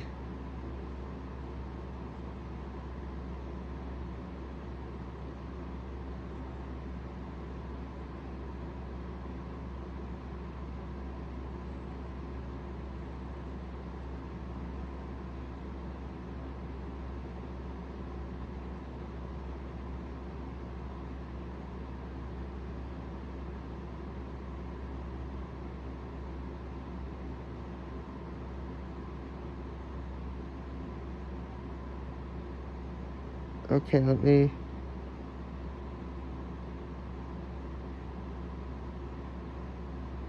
So when they just started to relive it, it was basically the Watcher telling them, but I'm trying to get back to where I was. Where the passes up. Oh, believe me, yes. People are. We all stood there for a moment. Should we chain her up? Lola questions. taking a few steps away. Oh, believe me, yes.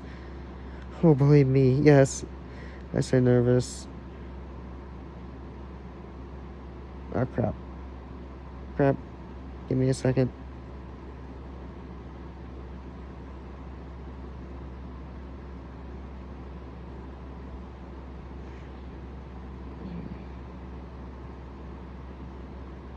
Almost.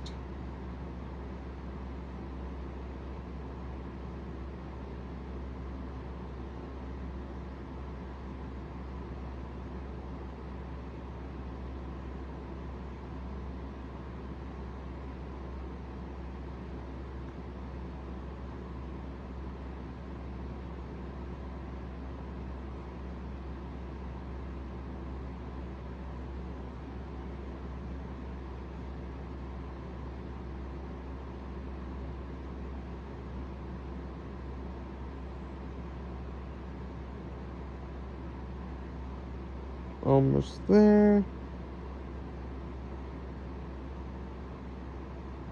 Yuri then passes out. So what do you want to know? So do you want to know what we saw? So you want to know what we saw, right? Lana asks. Only if you're comfortable with it, I say. Sure, Lana says. Hear me, I am the Watcher. A voice beyond says, oh yes, Reed told me about you, I say. I will tell the story. That way the young ones do not have to relive through it. Okay, Watcher, start. We don't have time to waste here. Alright.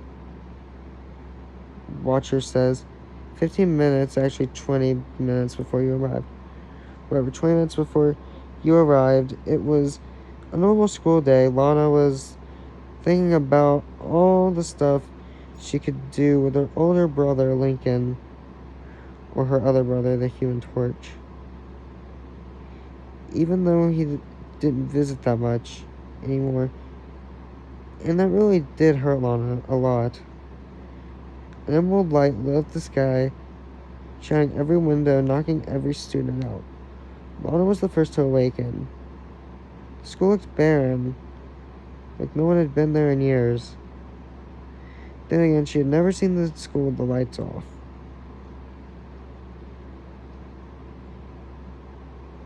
Lana was disoriented, that's why she was not looking for her sister. She immediately stood up, put on her hat, and looked around. What happened? What happened, Lana questioned, growing concerned. Hermione immediately went to Lola. It was...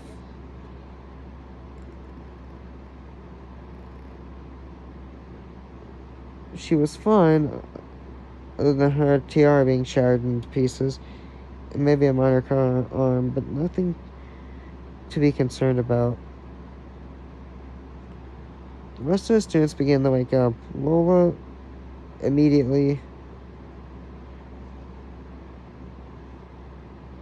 After Lola, Lana immediately hugged Lola.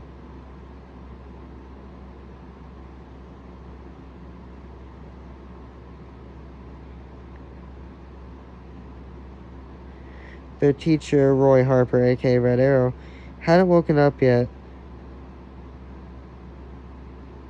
One of Lola's friends, again, went up to wake up Roy, but the kid was harpooned with an arrow. Roy stumbled to his feet, holding his head, trying to resist, mumbling the word run, but it didn't matter. Mumbling the word run, but it didn't matter. No one heard him except Lola. But Roy gave into the virus and pulled the kid apart piece by piece. Blood splattered against the wall and Roy's face. Lola was in the line of sight next. And she was again running away from Roy, but he was able to knock her to the ground. He jumped and began to bite Lola, but she popped her claws and cut Roy in the stomach. And he bled, but he didn't care. And he still took a giant chunk out of her arm. Lola screamed as Lana ran up, taking the monkey wrench and slamming it into Roy's face, making him fly backwards a few inches. He had dropped the bow, which Lana picked up. She took one of the explosive arrows, and started to shoot Roy over and over. But the explosions did nothing, so she did one more explosive arrow to the head, to the head open wound, and then ice arrow to freeze the brain. A fire arrow to open the wound, the ice wound to freeze the brain. Still didn't work. She used the harpoon arrow and pulled the brain out. But one more adult in the room, it was Hawkeye, Clint Barton. He tries to help.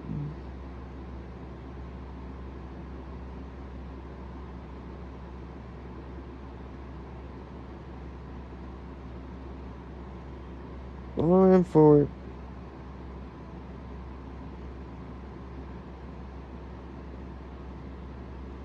I didn't trust him breaking his spine or something.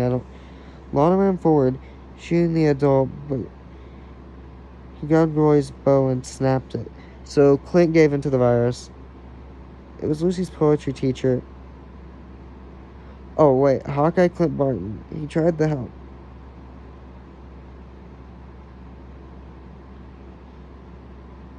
But a adult... Hang on, I can fix that.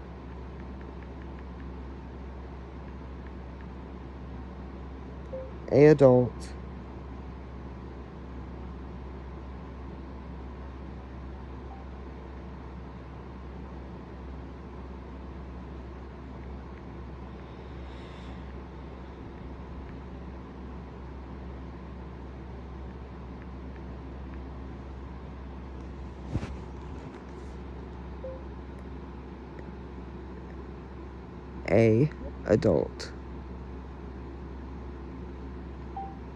I attacked him, breaking his spine.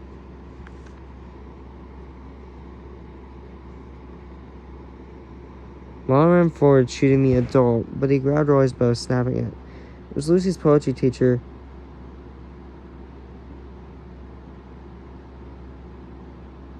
Which made Lana worry.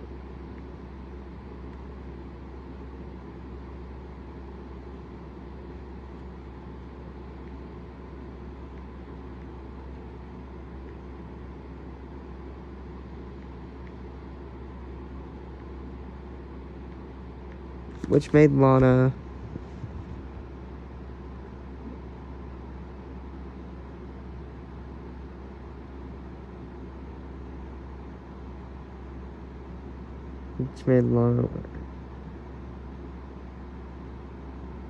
Clint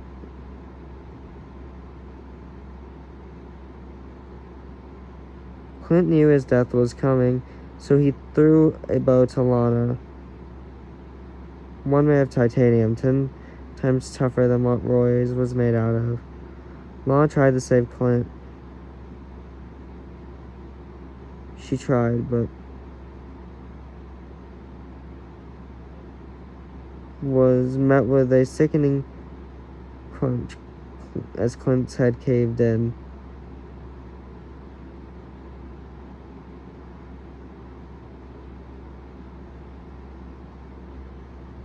So Lucy's poetry teacher just killed Hawkeye.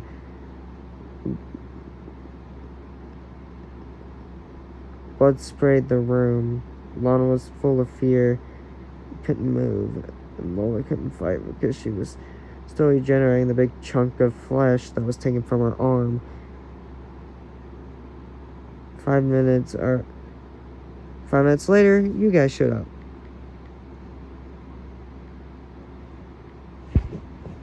You showed up.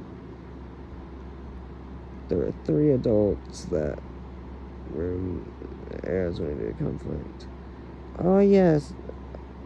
I guess he's 18-year-olds. Mostly 18 up, 18 up is what everyone repeated. I'm finishing this chapter. I don't care how long it takes.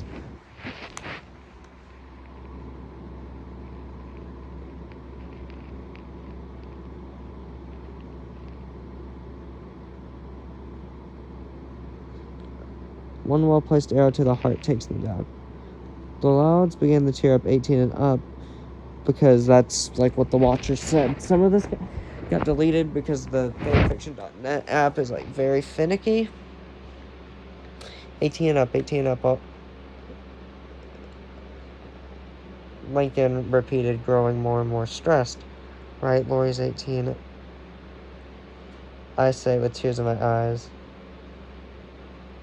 Or I say, my eyes watering a little bit.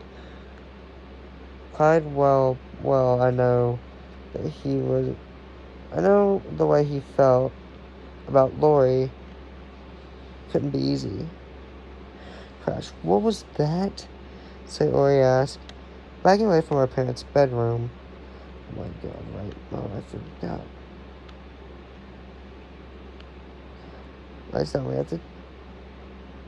have to take her down. I say with a heavy heart.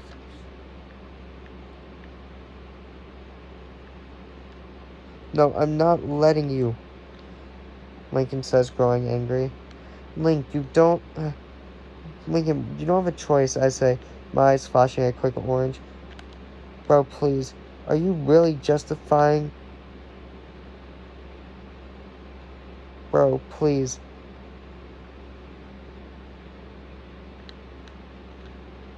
Bro, please, are you really justifying him, Luna?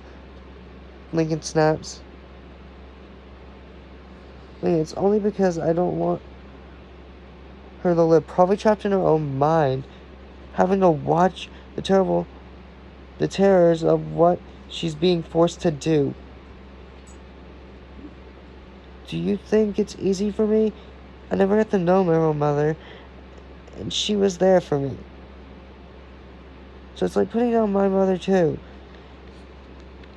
You really think it's easy? I say, trying not to cry. Leland stood in front of our parents' bedroom door. Little bro, you're really gonna regret this, Lynn says. Is it really all of you against me? What kind of family are we? Lincoln says, angry, but his eyes tell a different story.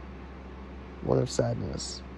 I walk over, putting my hand on his shoulders. On his shoulder. I told him. One that isn't perfect. One that fights. One that's there for each other no matter what.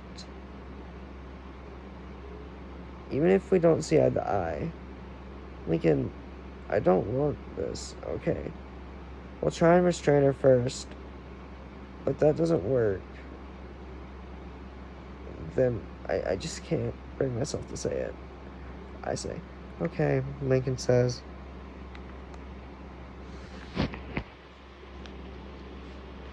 Oh, wait, this is like the part I was telling you about. We're in the bedroom. Driving superhero. So she, like, people are they're wondering, how is she sleeping through all this? Like, the airplane crash and the meteor. And this explains it. We're in the bedroom. It was orderly, which was surprisingly, considering what transpired in the last few hours. But how could Rita sleep through this? Sure, having 11 children had to be hard. Technically 12, but I didn't count myself. With Fantastic Four, they counted me. So having a superhero as a son would make you sleep through almost anything. Plane crash, several explosions, and your kids screaming on your front lawn. There's no way. Saying basically, like, no one could sleep through all that, especially hearing their own kids scream.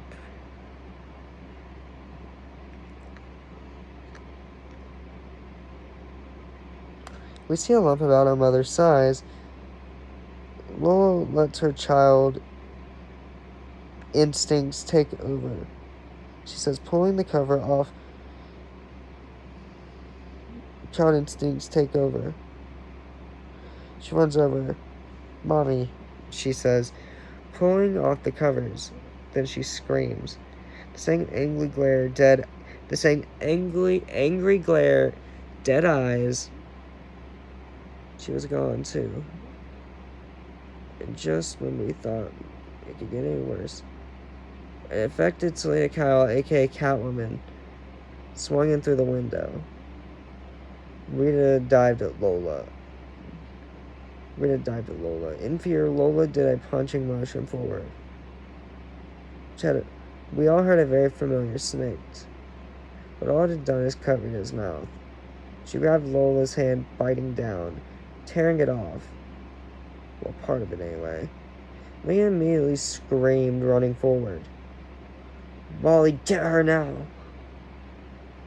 Wally, get her upstairs. There's a first aid kit. We're going to need it, I order. The Flash runs, picking her up, taking her upstairs. I told the rest of the superheroes to go help who they can. Even though it says killed.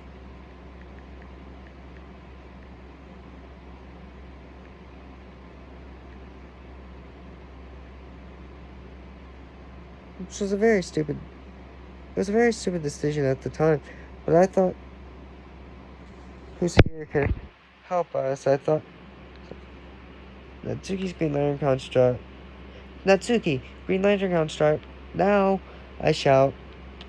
On it, Natsuki says, creating chains made out of green emerald light. And more light, but it did nothing. Rita just pulled the chain, swinging Natsuki towards her mouth. She didn't bite down. She held her there to taunt me, to get the best of me. She slowly moved Natsuki towards her mouth. I ran towards her as fast as I could. I jumped, pushing Natsuki out of the way, right as Rita bit down. Ah! I screamed in pain before I saw an eyeball in her mouth. Rita aloud. The person I considered my mother had just ripped one of my eyes out of my head. If you're wondering which one I'm talking about, my left eye, I lose my left eye in this story. Natsuki rushes to my side, using her Avengers calling card to get the Flash back downstairs in case Lindsay was in the house somewhere. She didn't want to draw attention just by yelling. You're not leaving me, you're not. You're not, Natsuki repeats. Time was slower to me in the moment. I'm not going anywhere. I promise, I say weakly. I love you, and this family needs you. I love you, and this family needs us. I'm not going anywhere. I promise. I'm just glad that I have you, because if it wasn't for you, I would have never got back into the superheroics. If it wasn't for Sayori, I wouldn't have met you. I would be alone. I would still be an outcast. How do I put this? I'd still be depressed. I said, depressed? What are you talking about? Natsuki asked, tears starting to get on me. Well, I dealt with depression after Jean died. The first time. I thought she was perfect.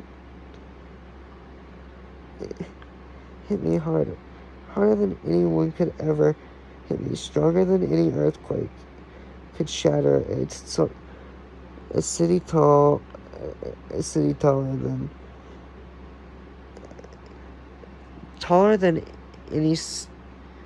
any tidal wave. It hit me harder than any earthquake could hit a city, and it hit me harder than any tidal wave could hit a city, I say.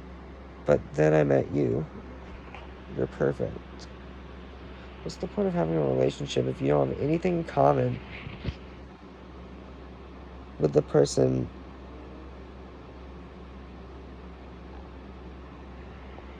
with that person? After looking back on it, I had barely anything in common with Jean. Barely anything. You showed me what a real relationship was. Thank you, I said before passing out. Natsuki's point of view. So I will be referring to her as I through this part because it's her point of view.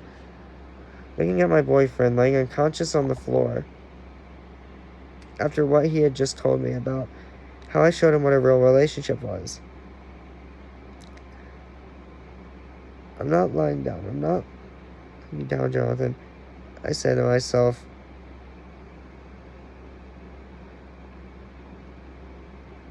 I jumped. In restraining Rita, Lincoln had been knocked to the floor, bringing probably a few broken ribs. Flash Guy and Jonathan to upstairs. I'm pinned against the wall. The flashbacks of my dad doing this filled me so full of anger, but the anger was nothing compared to the pain. I was too slow to act on my anger. As Rita takes a bite, I could feel my left eye being pulled out of my head. I guess my character loses his right eye. Rita takes a bite. I could feel my left eye being pulled out of my head. I fell to the ground, just like him. But I took her down. She was restrained to the wall. Somehow. Something tells me someone's watching over us. But I didn't wake up till hours later. Last thing I remember before going unconscious was Sayori screaming for Flash. Or was it Monica? I can't remember.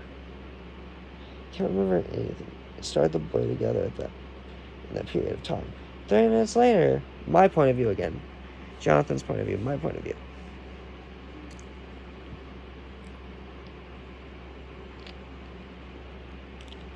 Okay, my point of view again. I woke up sitting on the couch. A band-aid over where my eye used to be. I glanced around the room. What happened? Where's Natsuki? Where is she? I yelled, relax, Batman Jr. I'm right here. I hear a soft voice next to me say, I'm glad you're okay. Natsuki says, kissing me. Fear takes over me when I see her eye. What happened to you? I question. Same thing that happened to you. Opposite side, Natsuki says, calming down. What happened to Lola? The room suddenly goes full of tension. Well, she's okay, I guess. She's alive, but not in the best shape.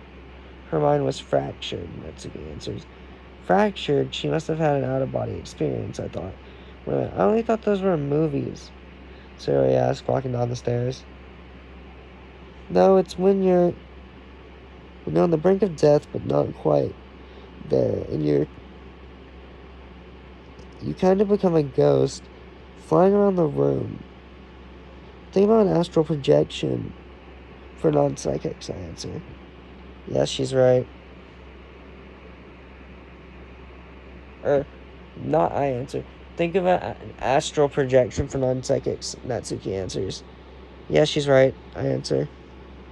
Can you have again?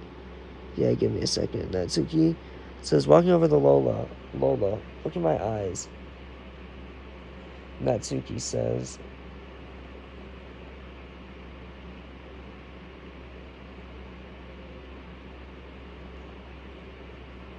Natsuki's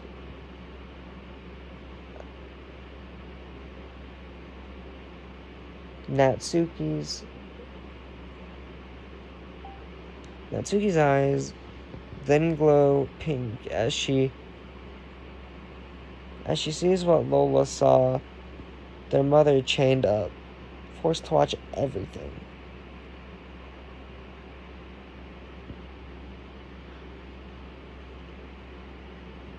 Watching her body devour these kids, this virus overtaking them.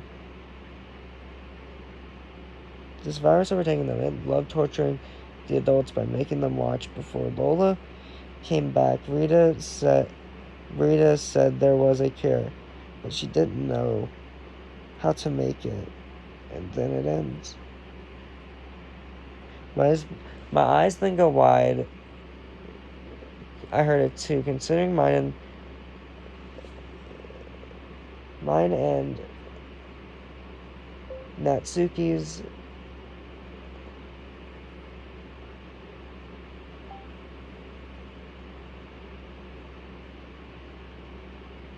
Mine and Natsuki's minds are linked to a psychic connection.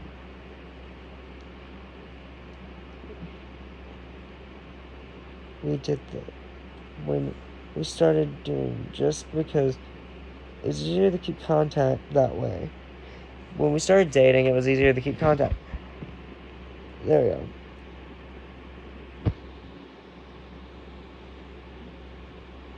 It was just because it was easier to keep contact that way with each other if something went down. There's a cure? Does that mean that the people, me, Natsuki, the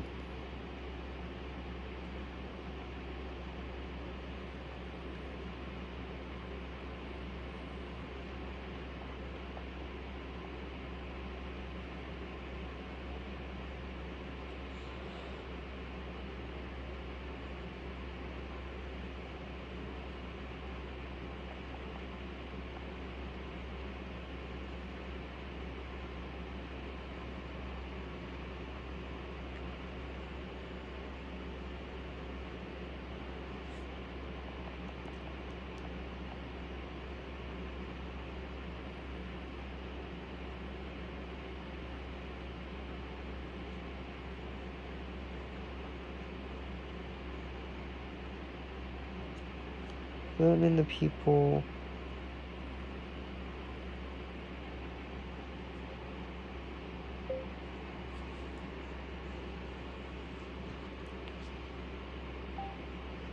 Guys, I'm gonna have to end the video here. It's real late at night.